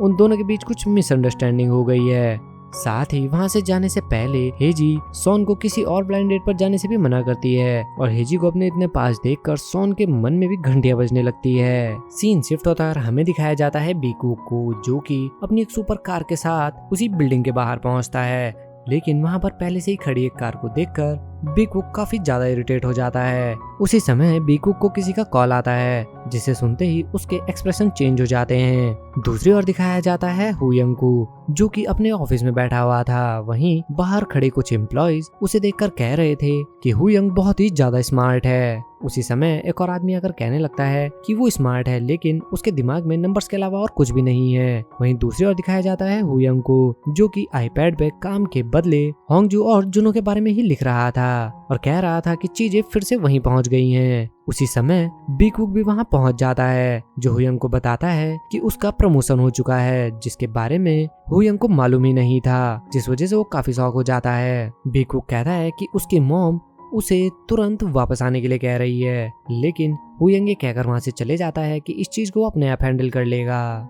जिसे जाते देखकर बीकुक कहने लगता है कि हुयंग फिर से पहले जैसा हो गया है। अब सीन शिफ्ट होता है जहां हुयंग पैदल पैदल एक घर के लिए निकल जाता है। इसी बीच होंगजू भी उसके ठीक पीछे आ जाती है। वो उसे आवाज नहीं लगाती और चुपचाप उसके पीछे जाने लगती है। हुयंग के एक जगह रुकते ही होंगजू चुपचाप निकलने की कोशिश करती है, पर हुयंग शीशे में उसे देख लेता है। होंगजू भी कहने लगती है कि ये तो एक कोइंसिडेंस है और वो सिर्फ इसलिए मिले हैं क्योंकि घर जाने का उन दोनों का सेम ही रास्ता है। जिसके बाद वो दोनों ही एक साथ जाने लगते हैं। कुछ दूर जाते ही होंगजू हुयंग को उसके साथ फ्राइड चिकन खाने चलने के लिए कहती है। ये सुनकर हुयंग भी काफी एक्साइटेड हो जाता है, पर नेक्स्ट सीन में ही हम देखते हैं कि हुयंग काफी सरप्राइज लग रहा था, क्योंकि होंगजू ने अपने साथ साथ हेजी को भी वहां बुला लिया था। अब एक तरफ हुयंग सिर्फ होंगजू को ही घूरे जा रहा था वहीं दूसरी ओर हेजी इस चीज से काफी सरप्राइज थी कि हुयंग अंकल बिग वुक का भतीजा है और कहने लगती है कि शायद उन दोनों का एक साथ होना ही उनकी डेस्टिनी है। जिसके बाद होंगजू सिर्फ उन दोनों के लिए ही ऑर्डर करती है और हेजी के पूछने पर कहने लगती है कि उसे भूख नहीं है। हेजी के हुयंग से पूछने पर कि आखिर उसके साथ ऐसा क्या हुआ है कि उसे भूख नहीं लग रही है, हुयंग कहता है कि उसे इस बारे में कैसे मालूम होगा। हेजी उनसे पूछने लगती है कि वो दोनों एक दूसरे से कहाँ मिले, जिस पर हुयंग कहता है कि वो उसका पीछा कर रही थी, पर होंगजू कहती है कि वो दोनों सिर्फ एक्सीडेंटली ही वहाँ पर मिले थे।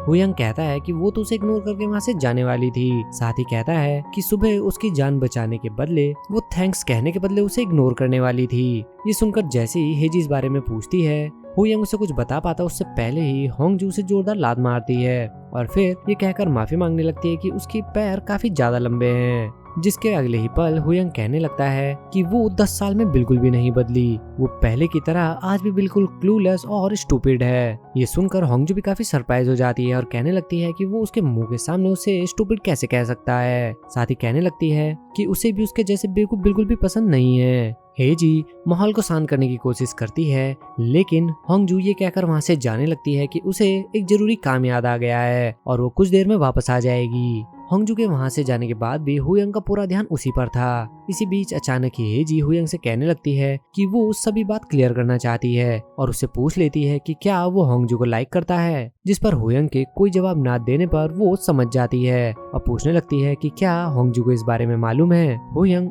इसका कोई जवाब दे पाता उसी समय होंगजू उसे कॉल करती है, जिसे सुनकर हेजी काफी सरप्राइज हो जाती है। वो हुयंग को बताती है कि उसके वर्क प्लेस पर कुछ जरूरी काम आने की वजह से होंगजू वापस चली गई है। वहीं दूसरी ओर होंगजू बाहर खड़े होकर उन दोनों को ही देख रही थी और मन ही मन हुयंग से कह रही थी कि आज उसका स्पेशल दिन है और वो उसे सिर्फ इसलिए जाने दे रही है क्योंकि हेजी उसे बहुत ज्यादा पसंद करती है। और ये कहकर होंगजू वहाँ से चली जाती है। अब नेक्स्ट सीन में ही हेजी बियर पीना शुरू कर देती है क्योंकि वो इस सब चीज से काफी ज्यादा हैरान थी। वो हुयंग से पूछने लगती है कि क्या वो होंगजू का पीछा करते हुए यहाँ तक पहुँचा है, पर हुयंग कहता है कि वो होंगजू से बाय चांस मिला था। हेजी कहने लगती है कि वो बाय चांस ही होंगजू से मिला, बाय चांस ही वो बिग वुक का नेफ्यू है और क्या ये सब कुछ सच में बाय चांस हो सकता है, जिस पर हुयंग कहता है कि ये सब चीज ऐसी ही है लेकिन एक चीज बाय चांस नहीं है। और ये सुनते ही हेजी को एहसास होता है कि स्कूल टाइम से ही वो होंगजू को पसंद करता है। वहीं दूसरी ओर दिखाया जाता है संगपिल को, जहाँ होंगजू सीधे उसके रेस्टोरेंट में पहुंच गई थी। संगपिल के पूछने पर कि क्या उसने डिनर किया है, होंगजू कहने लगती है कि वो अभी अभी डिनर छोड़कर आई है, जिस पर संगपिल उसके खाने के लिए कुछ बनाने लगता है। पर जैसे ही वो होंगजू को थोड़ा अपसेट देखता है, वो कहता है कि अगर वो यहाँ पर साइकोलॉजी का सेशन लेने आई है तो उसे अपनी फ्रेंड के पास जाना चाहिए, जिस पर होंगजू कहती है कि उसकी फ्रेंड तो अपने फर्स्ट लव के साथ डेट पर है। ये सुनकर संगपिल भी हैरान हो जाता है कि हेजी हुयंग के साथ डेट पर गई है। वहीं दूसरी ओर दिखाया जाता है हेजी को, जो कि बार बार बियर मंगा रही थी। हुयंग उसे पीने से रोकने की कोशिश करता है, पर हेजी कहती है कि अगर वो उसे डेट नहीं करने वाला है तो वो उसके साथ इतना नाइस बिहेव ना करे। हेजी हुयंग से पूछने लगती है कि क्या वो कोरिया में ही रहेगा, पर हुयंग उसका कोई जवाब नहीं देता। इस पर हेजी कहने लगती है कि होंगजू के स्पीड डायल में ना तो जुनो का नंबर है और ना ही उसका नंबर है, और कहती है कि होंगजू के स्पीड डायल में उसका नंबर है और वो कभी भी उसे रिप्लेस नहीं कर पाएंगे क्योंकि वो उसकी गार्डियन है। और ये कहकर वो वहाँ से चली जाती है। वहीं दूसरी ओर संगपिल भी होंगजू के लिए खाना बनाकर ले आता है। वो होंगजू से कहने लगता है कि वो बड़ी कब होगी, साथ ही उसकी कंडीशन देखकर कहने लगता है कि न जाने लोग मंडे को ड्रिंक कैसे कर लेते हैं और उन्हें खुद के ऊपर कंट्रोल रखना चाहिए। वो अभी उसे समझा ही रहा था कि इतने में ही होंगजू फिर से ड्रिंक लेने के लिए पहुंच जाती है। ये देखते ही संगपिल फिर से खाना बनाने पहुंच जाता है। अब ड्रिंक लेते हुए होंगजू संगपिल को बताने लगती है कि उसकी बॉस कंपनी की 10th एनिवर्सरी पर उसे एक मूवी प्रोड्यूस करने के लिए कह रही है, जिस पर संगपिल कहता है कि वो अपनी बॉस की बात कैसे मना कर सकती है। होंगजू बताती है कि इसके बाद उसे प्रमोशन मिल जाएगा और वो मेन प्रोड्यूसर बन जाएगी। संगपिल भी कहता है कि वो यही टाइटल हमेशा से चाहती थी, पर जैसे ही होंगजू बताती है कि स्क्रिप्ट बांग जुनो ने लिखी है, संगपिल तुरंत मना कर देता है। होंगजू कहती है कि अगर वो इस काम को नहीं करेगी तो उसके बदले कौन करेगा, जिस पर संगपिल कहता है कि उसे वहाँ पर काम करते हुए 10 साल हो गए हैं और वो इस चीज के लिए मना कर सकती है। इसके बाद भी होंगजू कहने लगती है कि वो कंपनी की फाउंडिंग मेंबर्स में से है और उसे इस प्रोजेक्ट को करना ही होगा। संगपिल के काफी समझाने पर जब वो नहीं मानती तो वो कहने लगता है कि वो इस बारे में हेजी को इन्फॉर्म कर देगा और कहने लगता है कि वो अभी भी ठीक से नहीं सोच रही है और उसे खुद नहीं मालूम कि आगे क्या होने वाला है। पार्ट 7 की शुरुआत हु यंग के साथ होती है, जो कि घर जाने के बजाय फिर से बीकुक के ऑफिस में पहुंच गया था, जहां वो होंगजू अपने अंकल और हेजी की कही सभी बातें याद करने लगता है। इसी बीच उसकी मॉम भी उसे मैसेज करके यूएस वापस आने के लिए कहती है। वहीं दूसरी ओर होंगजू भी घर पहुंच गई थी, जहां घर की लाइट बंद देखकर वो सोचने लगती है कि शायद अभी भी हुयंग हेजी के साथ ही होगा। होंगजू रूम में जाने से पहले हुयंग को कहने लगती है कि उसने उसे और हेजी को एक साथ लाने के लिए बहुत ही ज्यादा मेहनत की है और आज वो उसकी वजह से कई सारी बातें हेजी को बता भी नहीं पाई। जिसके बाद होंगजू अपने रूम में आकर फर्श पे ही लेट जाती है। तभी उसकी नजर उसके बेड के नीचे काफी सारे सामान पर पड़ती है, जिसमें वो एक बॉक्स को निकालती है जिसमें जुनू से रिलेटेड उसका बहुत सारा सामान रखा हुआ था। यहीं पर होंगजू को वो दिन भी याद आता है जब पहली बार वो पीटर्स पैन में इंटरव्यू देने के लिए गई थी और वहाँ भी उसने इंटरव्यू के लिए इसी बुक को चूज किया था। पीटर पैन की सीईओ मिस बे उसकी स्टोरी पढ़कर काफी इम्प्रेस हो जाती है, लेकिन जब वो उसका इंटरव्यू देखती है तो उनकी एक्साइटमेंट तुरंत गायब हो जाती है, क्योंकि होंगजू को उस फील्ड के बारे में कुछ भी नॉलेज नहीं थी। मिस बे के पूछने पर होंगजू कहती है कि वो ऐसे लोगों को ढूंढ रही थी जिन्हें एनिमे पसंद है, इसी वजह से वो यहाँ पर आई। जिस पर मिस बे उसे समझाती है कि उनका कहने का मतलब ये नहीं था, बल्कि जिन लोगों को एनिमे पसंद है, इस चीज से उनका मतलब ये था कि जिन लोगों का इस चीज में एजुकेशनल बैकग्राउंड है। मिस बे भी उसे जाने के लिए कहती है, लेकिन होंगजू अगले ही पल मिस बे से कहने लगती है कि वो जो भी उसे करने के लिए कहेंगी वो करने के लिए तैयार है। साथ ही कहती है कि अपनी लाइफ में पहली बार उसने रात भर जागकर कोई काम पूरा किया है, जिसे करते हुए उसे ये एहसास हुआ कि अपनी स्टोरीज को एनिमेट करके लोगों को दिखाना ही उसका ड्रीम है, ताकि लोग उन्हें एंजॉय करके अच्छे ड्रीम देख सकें। और उनसे मिलकर उसे एहसास हो चुका है कि ये वही जगह है जहाँ पर वो लोगों के सपने सच कर सकते हैं। ये सुनकर मिस बेबी उससे काफी इम्प्रेस हो जाती है और होंगजू अभी भी बैठकर यही सब चीजें याद कर रही थी।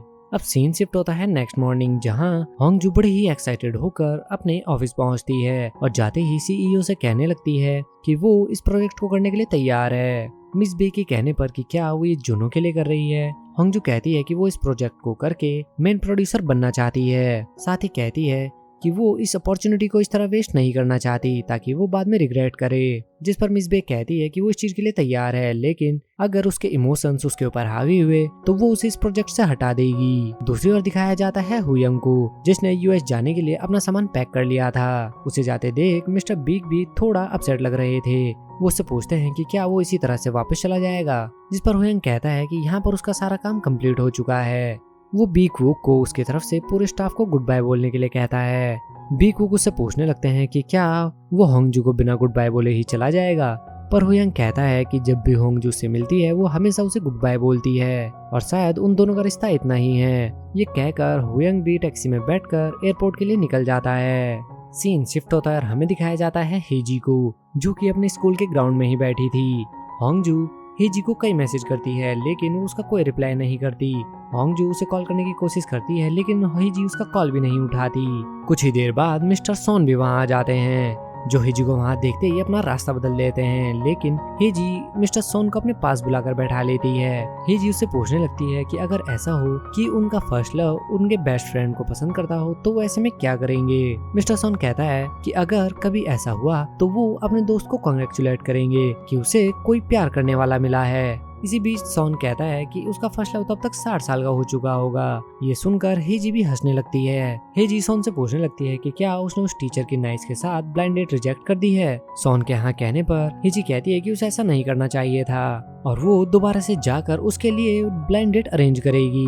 साथ ही वो उसे होंगजू के साथ ब्लाइंड डेट भी भूलने के लिए कहती है। सीन शिफ्ट होता है और दिखाया जाता है हुयंग को, जो कि एयरपोर्ट के लिए ही जा रहा था। तभी वो अचानक से संगपिल को कॉल करता है और उसे इस बारे में बताने की कोशिश करता है, लेकिन संगपिल उसका कॉल नहीं उठाता, जिस पर हुयंग कहता है कि वो फिर से अपना प्रॉमिस पूरा नहीं कर पाएगा। इसी के साथ हम वापस से पहुंच जाते हैं पास्ट में, जहां एक सोल्जर के पूछने पर होंगजू बताती है कि वो बांग जुन हो से मिलने आई है, जो कि कंपनी 1 में है। पर वो सोल्जर लेटर देखकर कहता है कि कंपनी 1 यहाँ पर नहीं रहती। होंगजू कहती है कि लास्ट वीक तक उसने यहाँ पर लेटर सेंड करे हैं, लेकिन सोल्जर कहता है कि वो उसे कोई इन्फॉर्मेशन नहीं दे सकता। जिसके बाद वो दोनों ही एक जगह आकर बैठ जाते हैं, जहाँ हुयंग अपना फोन चेक करता है, जिस पर बहुत सारे मैसेज और मिस्ड कॉल्स थे।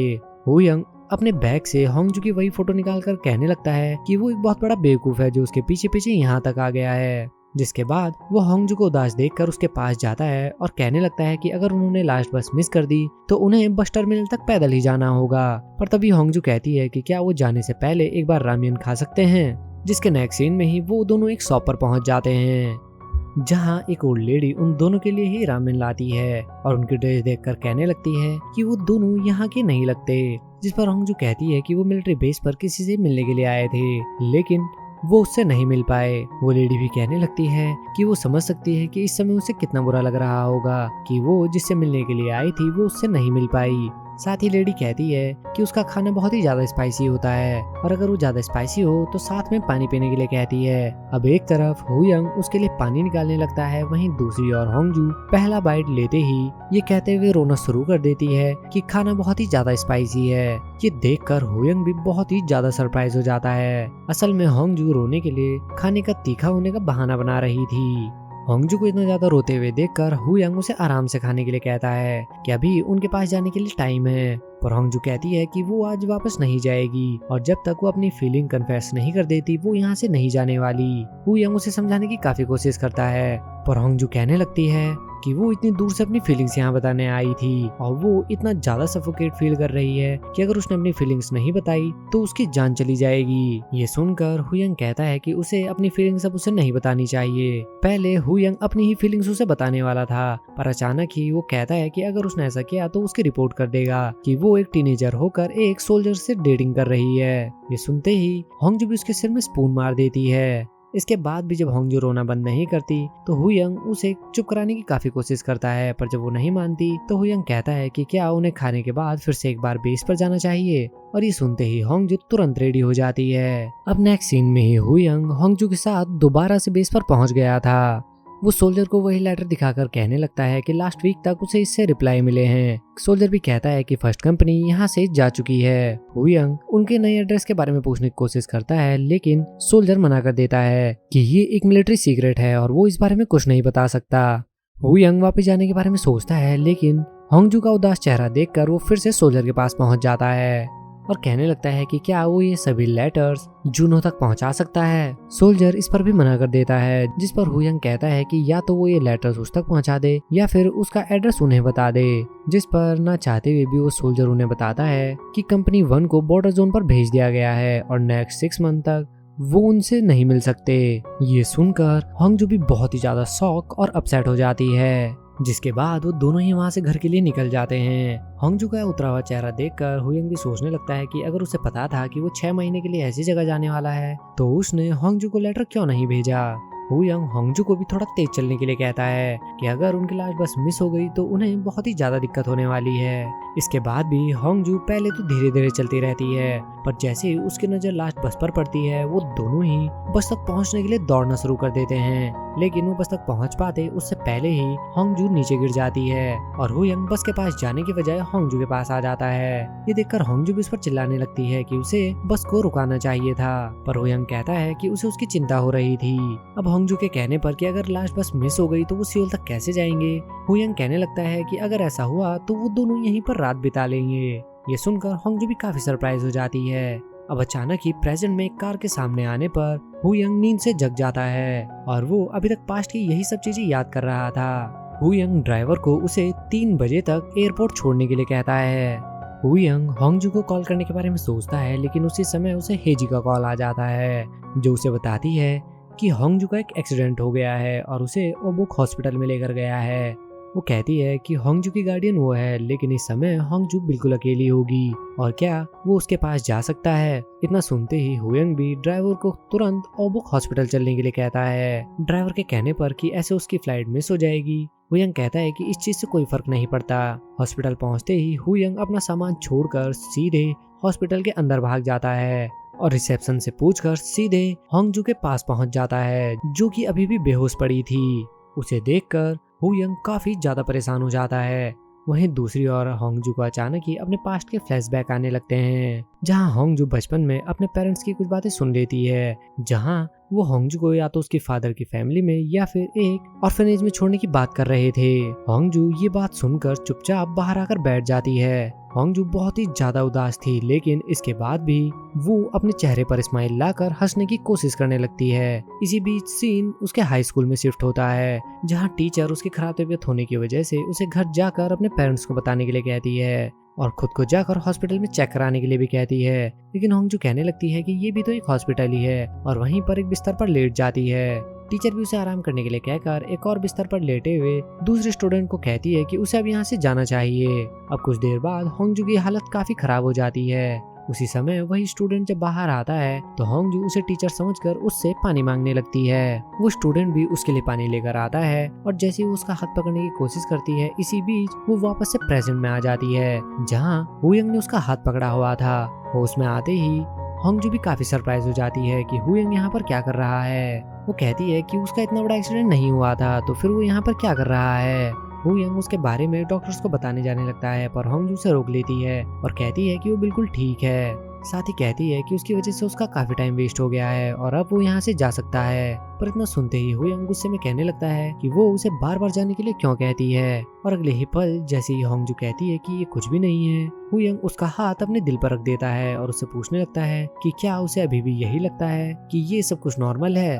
ये चीज देखकर होंगजू भी बहुत ही ज्यादा सरप्राइज हो जाती है। उसी समय डॉक्टर भी होंगजू का चेकअप करने के लिए वहाँ पहुँच जाती है, जिसके बाद हुयंग भी बाहर आकर बैठ जाता है और इसी सब के बारे में सोचने लगता है। वहीं दूसरी ओर होंगजू को भी सिटी स्कैन के लिए ले जाया जाता है, जहां मशीन में जाने के बाद भी वो अभी वही सीन याद कर रही थी जब उसने हुयंग की तेज हार्ट बीट्स को फील किया था। ये याद करने के अगले ही पल वो खुद का सर पकड़कर खुद को ये समझाने लगती है कि वो ये सब कुछ क्या सोच रही है और वो ये सब कुछ सिर्फ हेजी के लिए ही कर रही है, जिस पर डॉक्टर भी उसे चुपचाप मशीन में लेटे रहने के लिए कहते हैं। दूसरी ओर दिखाया जाता है हेजी को, जो कि अपने फादर यानी मिस्टर किम के पास आकर बताती है कि उसे जल्दी स्कूल से जाना होगा क्योंकि होंगजू का कार एक्सीडेंट हो गया है। अब मिस्टर किम, जो हमेशा होंगजू को परेशान करते रहते थे, ये सुनते ही बहुत ही ज्यादा पैनिक हो जाते हैं और हेजी से कहने लगते हैं कि वो तुरंत उसे देखने के लिए हॉस्पिटल जाएंगे। हेजी भी मिस्टर किम को वहीं पर रुकने के लिए कहती है और कहने लगती है कि वो जाकर सिचुएशन को संभाल सकती है, पर मिस्टर किम उसी पर चिल्लाने लगते हैं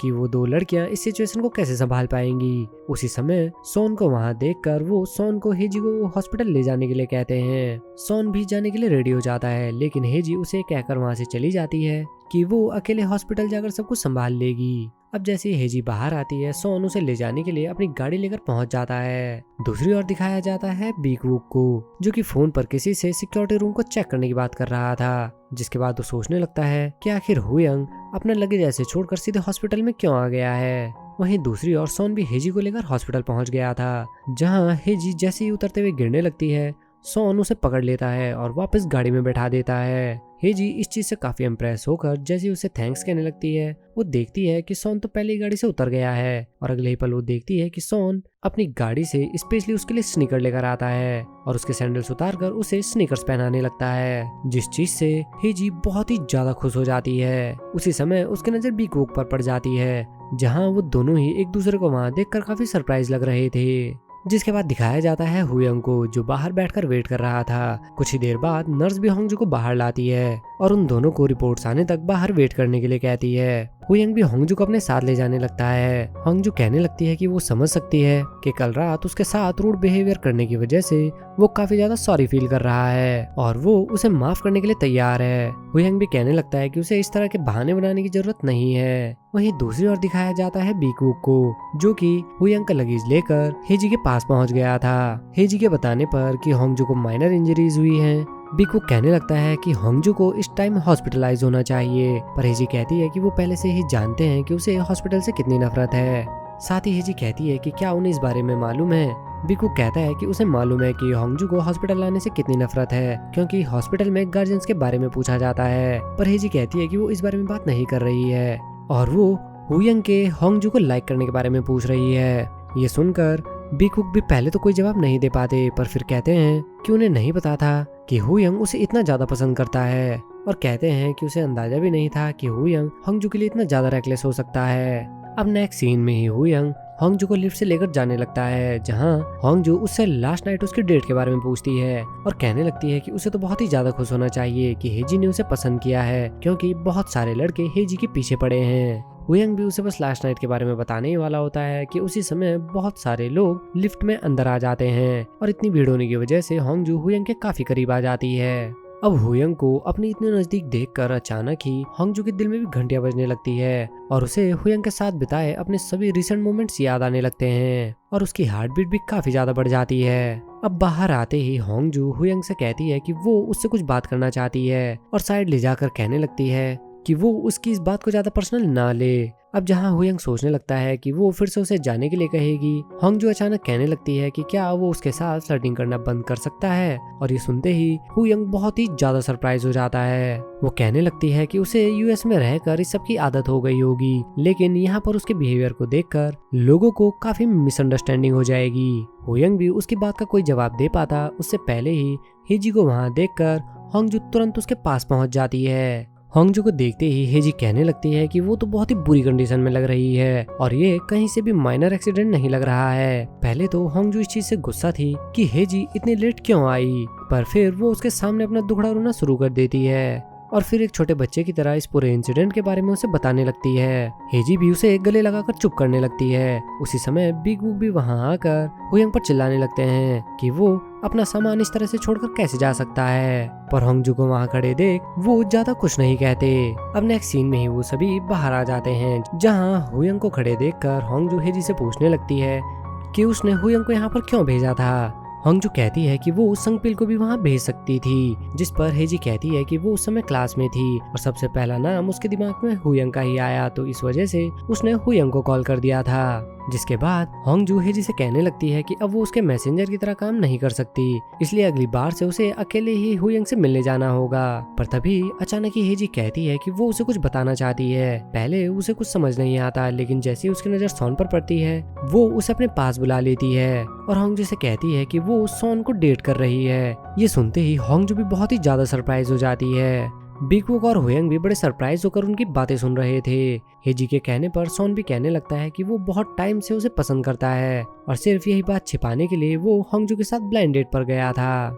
सोन के माफी मांगने पर होंगजू कहने लगती है कि उसे उससे नहीं बल्कि हुयंग से माफी मांगनी चाहिए, पर हेजी कहती है कि कल रात उसने ये बात हुयंग को पहले ही बता दी थी और यही बात वो उसे भी बताने वाली थी, पर वो पहले ही वहाँ से चली गई थी। अब अचानक ही होंगजू कहती है कि ये सारी बातें वो रास्ते में भी कर सकते हैं, पर उसी समय हेजी उसे हुयंग की गाड़ी में जाने के लिए कहती है। साथ ही वो हुयंग को होंगजू को अपने घर लेकर जाने के लिए कहती है कि अब उसे चोट लग गई है और वो बार बार सीढ़ियों का यूज नहीं कर पाएगी। ये सुनकर होंगजू बहुत ही ज्यादा सरप्राइज हो जाती है। इसी बीच बिग वुक भी कहने लगते हैं कि उन्हें भी उसकी काफी ज्यादा चिंता हो रही थी और अगर वो उसके साथ घर में रहती है तो उनकी सारी परेशानियां सॉल्व हो जाएंगी। जिसके बाद होंगजू भी बिग वुक को उसे घर लेकर चलने के लिए कहती है। बिग वुक भी जाने के लिए रेडी होने लगते हैं, पर तभी हेजी कहती है कि शायद वो बोल रहे हैं कि उन्हें अपने एक इम्पोर्टेंट काम से अपने ऑफिस वापस जाना है और कहती है कि वो स्कूल जा रहे हैं, इसलिए वो बीच में उन्हें भी ड्रॉप कर देंगे। पहले तो बिग वुक उसकी बात नहीं समझ पाते, लेकिन जैसे ही वो हेजी के एक्सप्रेशन देखते हैं वो भी कहने लगते हैं कि उन्हें अचानक से याद आया कि उनका बहुत ही जरूरी काम है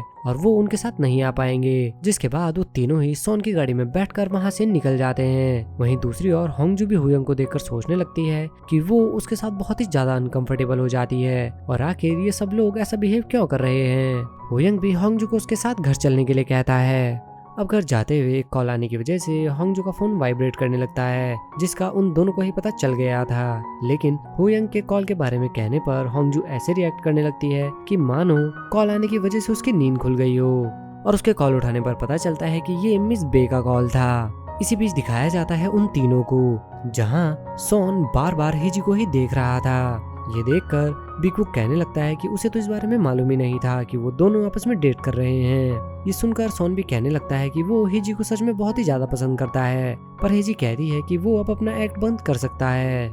जिसके बाद सोन बिग वुक से कहने लगता है कि असल में वो दोनों एक दूसरे को डेट नहीं कर रहे हैं और उसने ये सब कुछ सिर्फ हेजी के कहने पर किया है। अब ये रियलाइज होते ही बिग वुक हेजी से कहने लगता है कि उसने कहा था कि वो उन दोनों को साथ लाना चाहती है, लेकिन इसके लिए उन्होंने डेटिंग का झूठ क्यों बोला।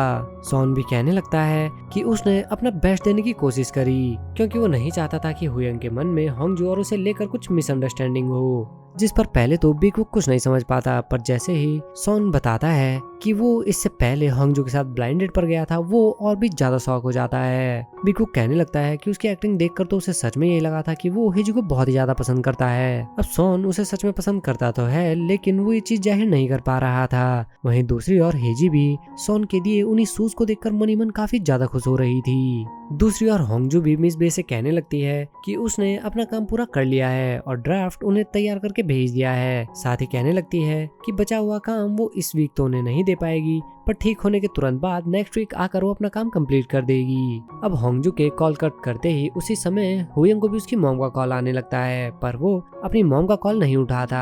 होंगजू के कहने पर कि वो कॉल उठा सकता है, हुयंग कहता है कि ये इतना ज्यादा इम्पोर्टेंट कॉल नहीं है, जिसके बाद वो होंगजू से कहने लगता है कि क्या वो पास्ट की तरह अभी भी हॉकी नहीं खेलती है, जिस पर हुयंग कहता है कि पास्ट में तो हॉकी खेलने के चक्कर में उसके साथ पूरी रात जागती रही थी, तो अब वो हॉकी क्यों नहीं खेलती।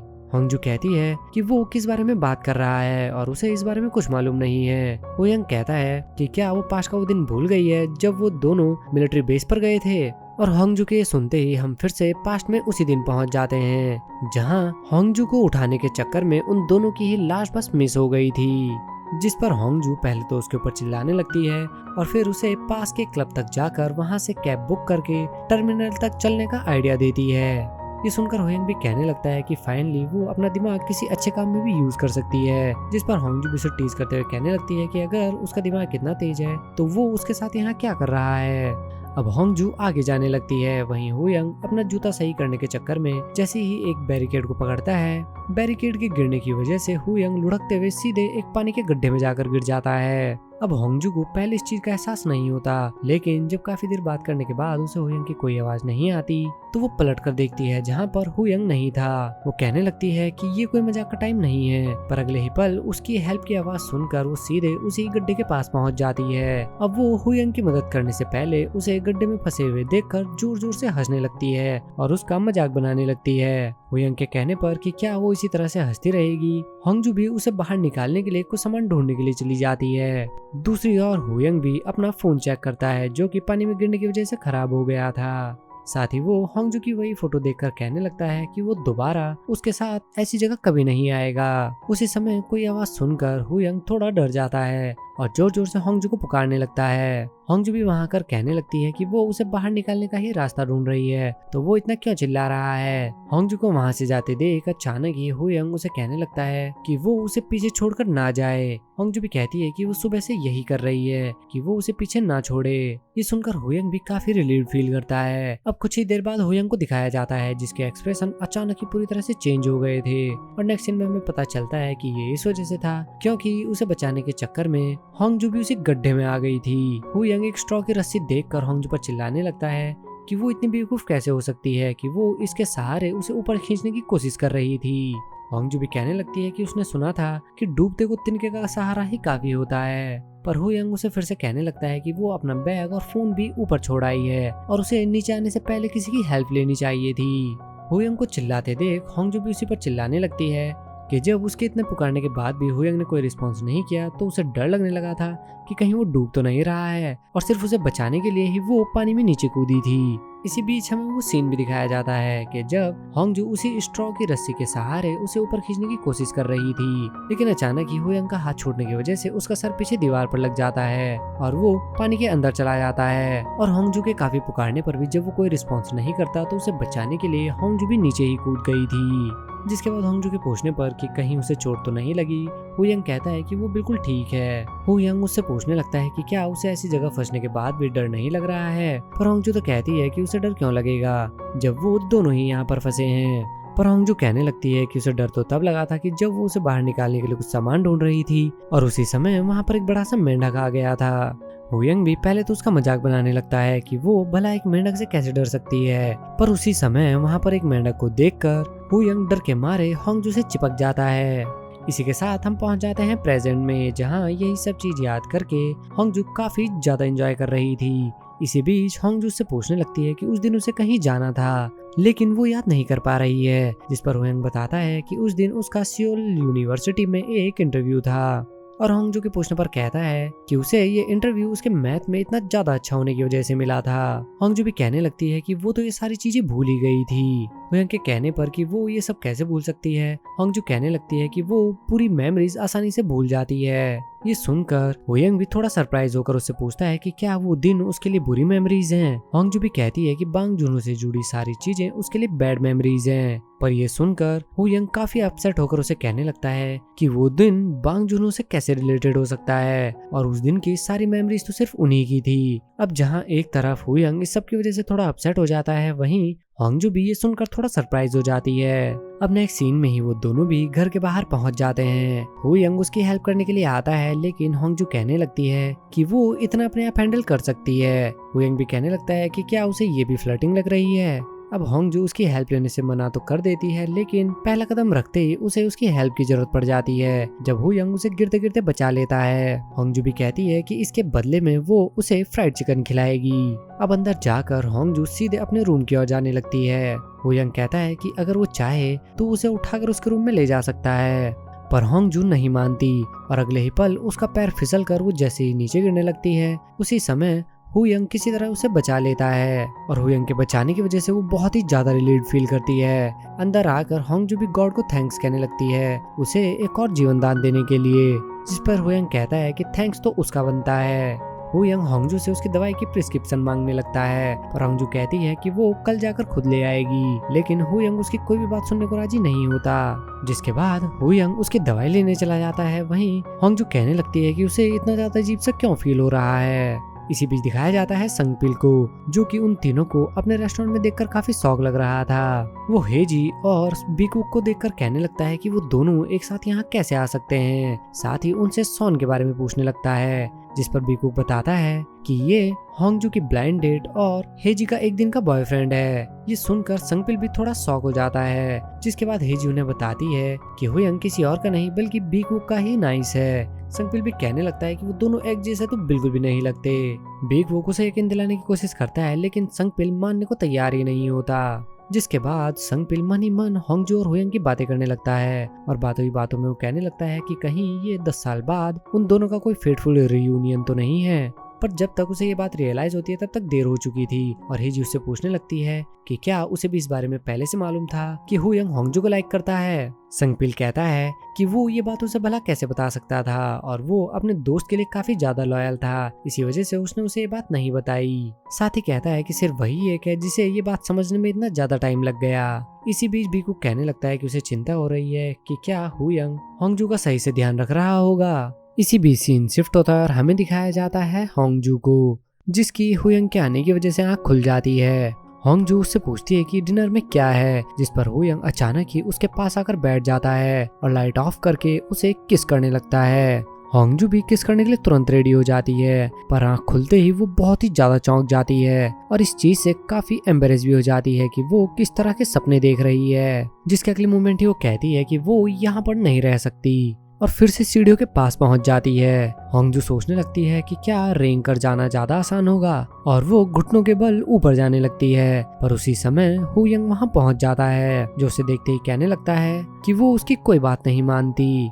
होयंग को देखने के बाद भी जब वो नहीं रुकती तो अगले ही पल वो उसे गोद में उठाकर उसके रूम के बाहर ले जाकर बिठा देता है। होयंग उसे खाना खाकर दवाई लेने के लिए कहता है। होंगजू भी उसे थैंक्स कहती है, साथ ही कहने लगती है कि शायद उसकी स्कूल मेमोरीज थोड़ी अलग थी, क्योंकि वो तो एक बहुत ही अच्छा लड़का है। साथ ही होंगजू कहने लगती है कि वो दोनों स्कूल में इतने ज्यादा अच्छे फ्रेंड्स नहीं थे। साथ ही कहती है कि अगर हेजी ना होती तो शायद अब तक वो उसे भूल चुकी होती, और कहती है कि होयंग भी शायद उसे अब तक भूल चुका होता। जिस पर होयंग उसे कल सुबह उठकर कॉल करने के लिए कहकर वहाँ से चला जाता है।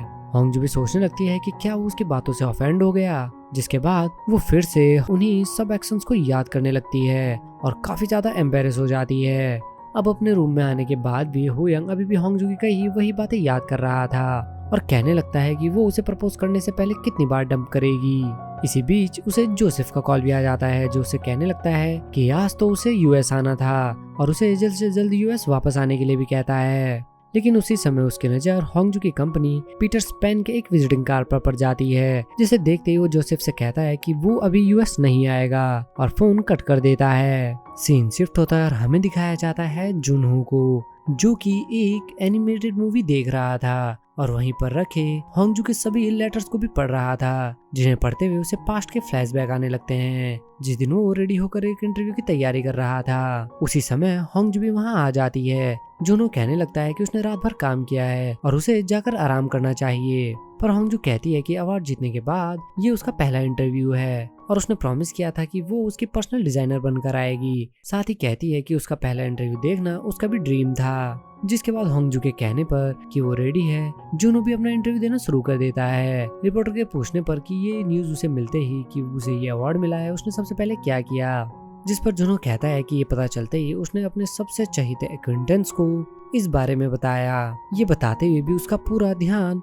होंगजू के ऊपर ही था, जो कि रात भर ना सोने की वजह से वहीं पर बैठे बैठे सो रही थी। वो कहता है कि उसकी हर एक स्टोरी सबसे पहले उसका वही फैन पढ़ता है। साथ ही कहता है कि उसके फैन ने आज तक की उसकी सभी स्टोरीज को बहुत ही अच्छे से पढ़ा है और उसकी आज तक जितने भी फेमस स्टोरीज बनी हैं, इसमें भी सबसे बड़ा हाथ उसी का है। वो इंटरव्यू में पूरा टाइम होंगजू की ही तारीफ कर रहा था। साथ ही होंगजू को सोने के लिए स्ट्रगल करते हुए देख वो इंटरव्यू के बीच ही हंसने लगता है। अब इंटरव्यू खत्म होने के बाद वो होंगजू के पास जाता है, जो कि टेबल पर ही सो रही थी, और कहने लगता है कि उसने तो पूरे इंटरव्यू में जागने का वादा किया था। वो होंगजू को देख ही रहा था कि उसी समय वही इंटरव्यूअर भी वहां आ जाती है और उससे पूछने लगती है कि क्या वो किसी को डेट कर रहा है। जुनो भी पहले तो कुछ नहीं कहता, फिर अचानक ही होंगजू की ओर देखकर कहने लगता है कि वो अभी उसी आदमी को देख रहा है। इसी के साथ हम फिर से प्रेजेंट में पहुंच जाते हैं, जहां थोड़ी देर बाद वही आदमी भी आ जाता है। जुनो उससे होंगजू के बारे में पूछने लगता है और कहने लगता है कि सुबह से होंगजू ने उसका एक भी कॉल नहीं उठाया और क्या सच में उसके साथ काम नहीं करना चाहती। वो आदमी भी कहने लगता है कि उसे जाने से पहले होंगजू को सब कुछ बता देना चाहिए था। और यहाँ हमें जुनो के बताने पर पता चलता है कि जुनो अब्रॉड इसलिए गया था क्योंकि उसे पैनिक अटैक आने लगे थे। वो बताता है कि वो अचानक ही सब कुछ लिखना भूल गया था और इतने ज्यादा रिजेक्शन और फेलियर्स की वजह से वो बहुत ही ज्यादा परेशान हो गया था। साथ ही कहता है कि वो अपने डाउनफॉल की वजह से होंगजू के करियर को भी खत्म नहीं करना चाहता था।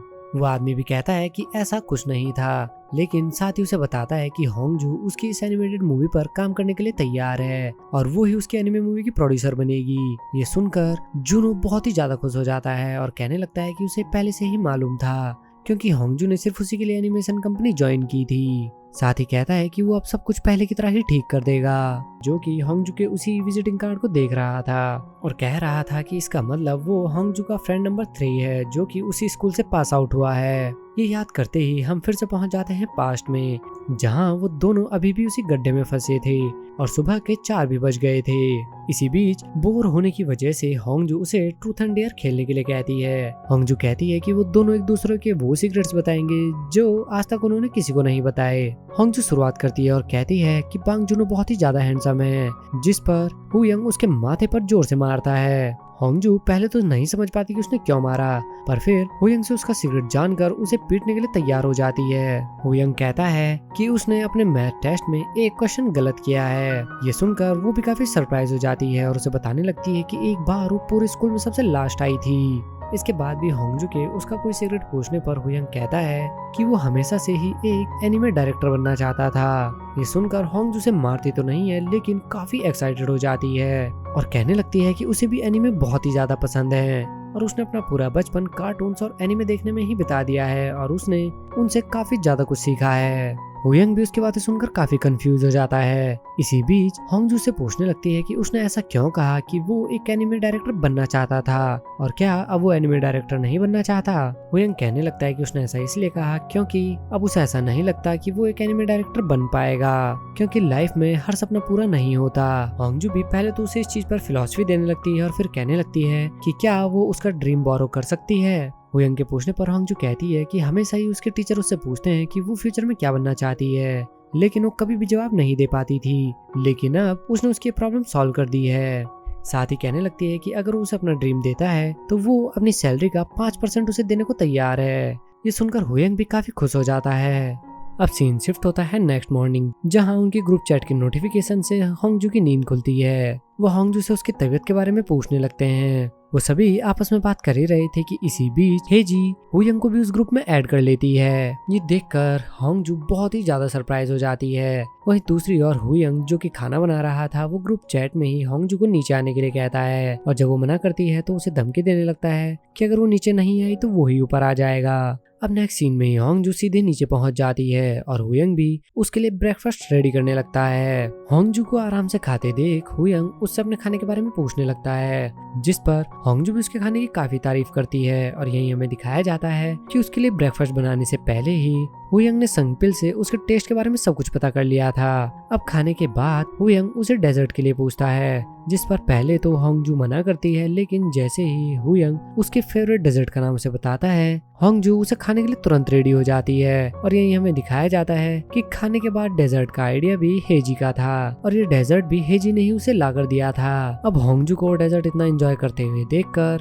हुयंग भी मनी मन काफी खुश होने लगता है। अब थोड़ा डेजर्ट खाने के बाद होंगजू हुयंग से अपने स्कूल फ्रेंड का इस तरह से ध्यान रखने के लिए थैंक्स कहती है।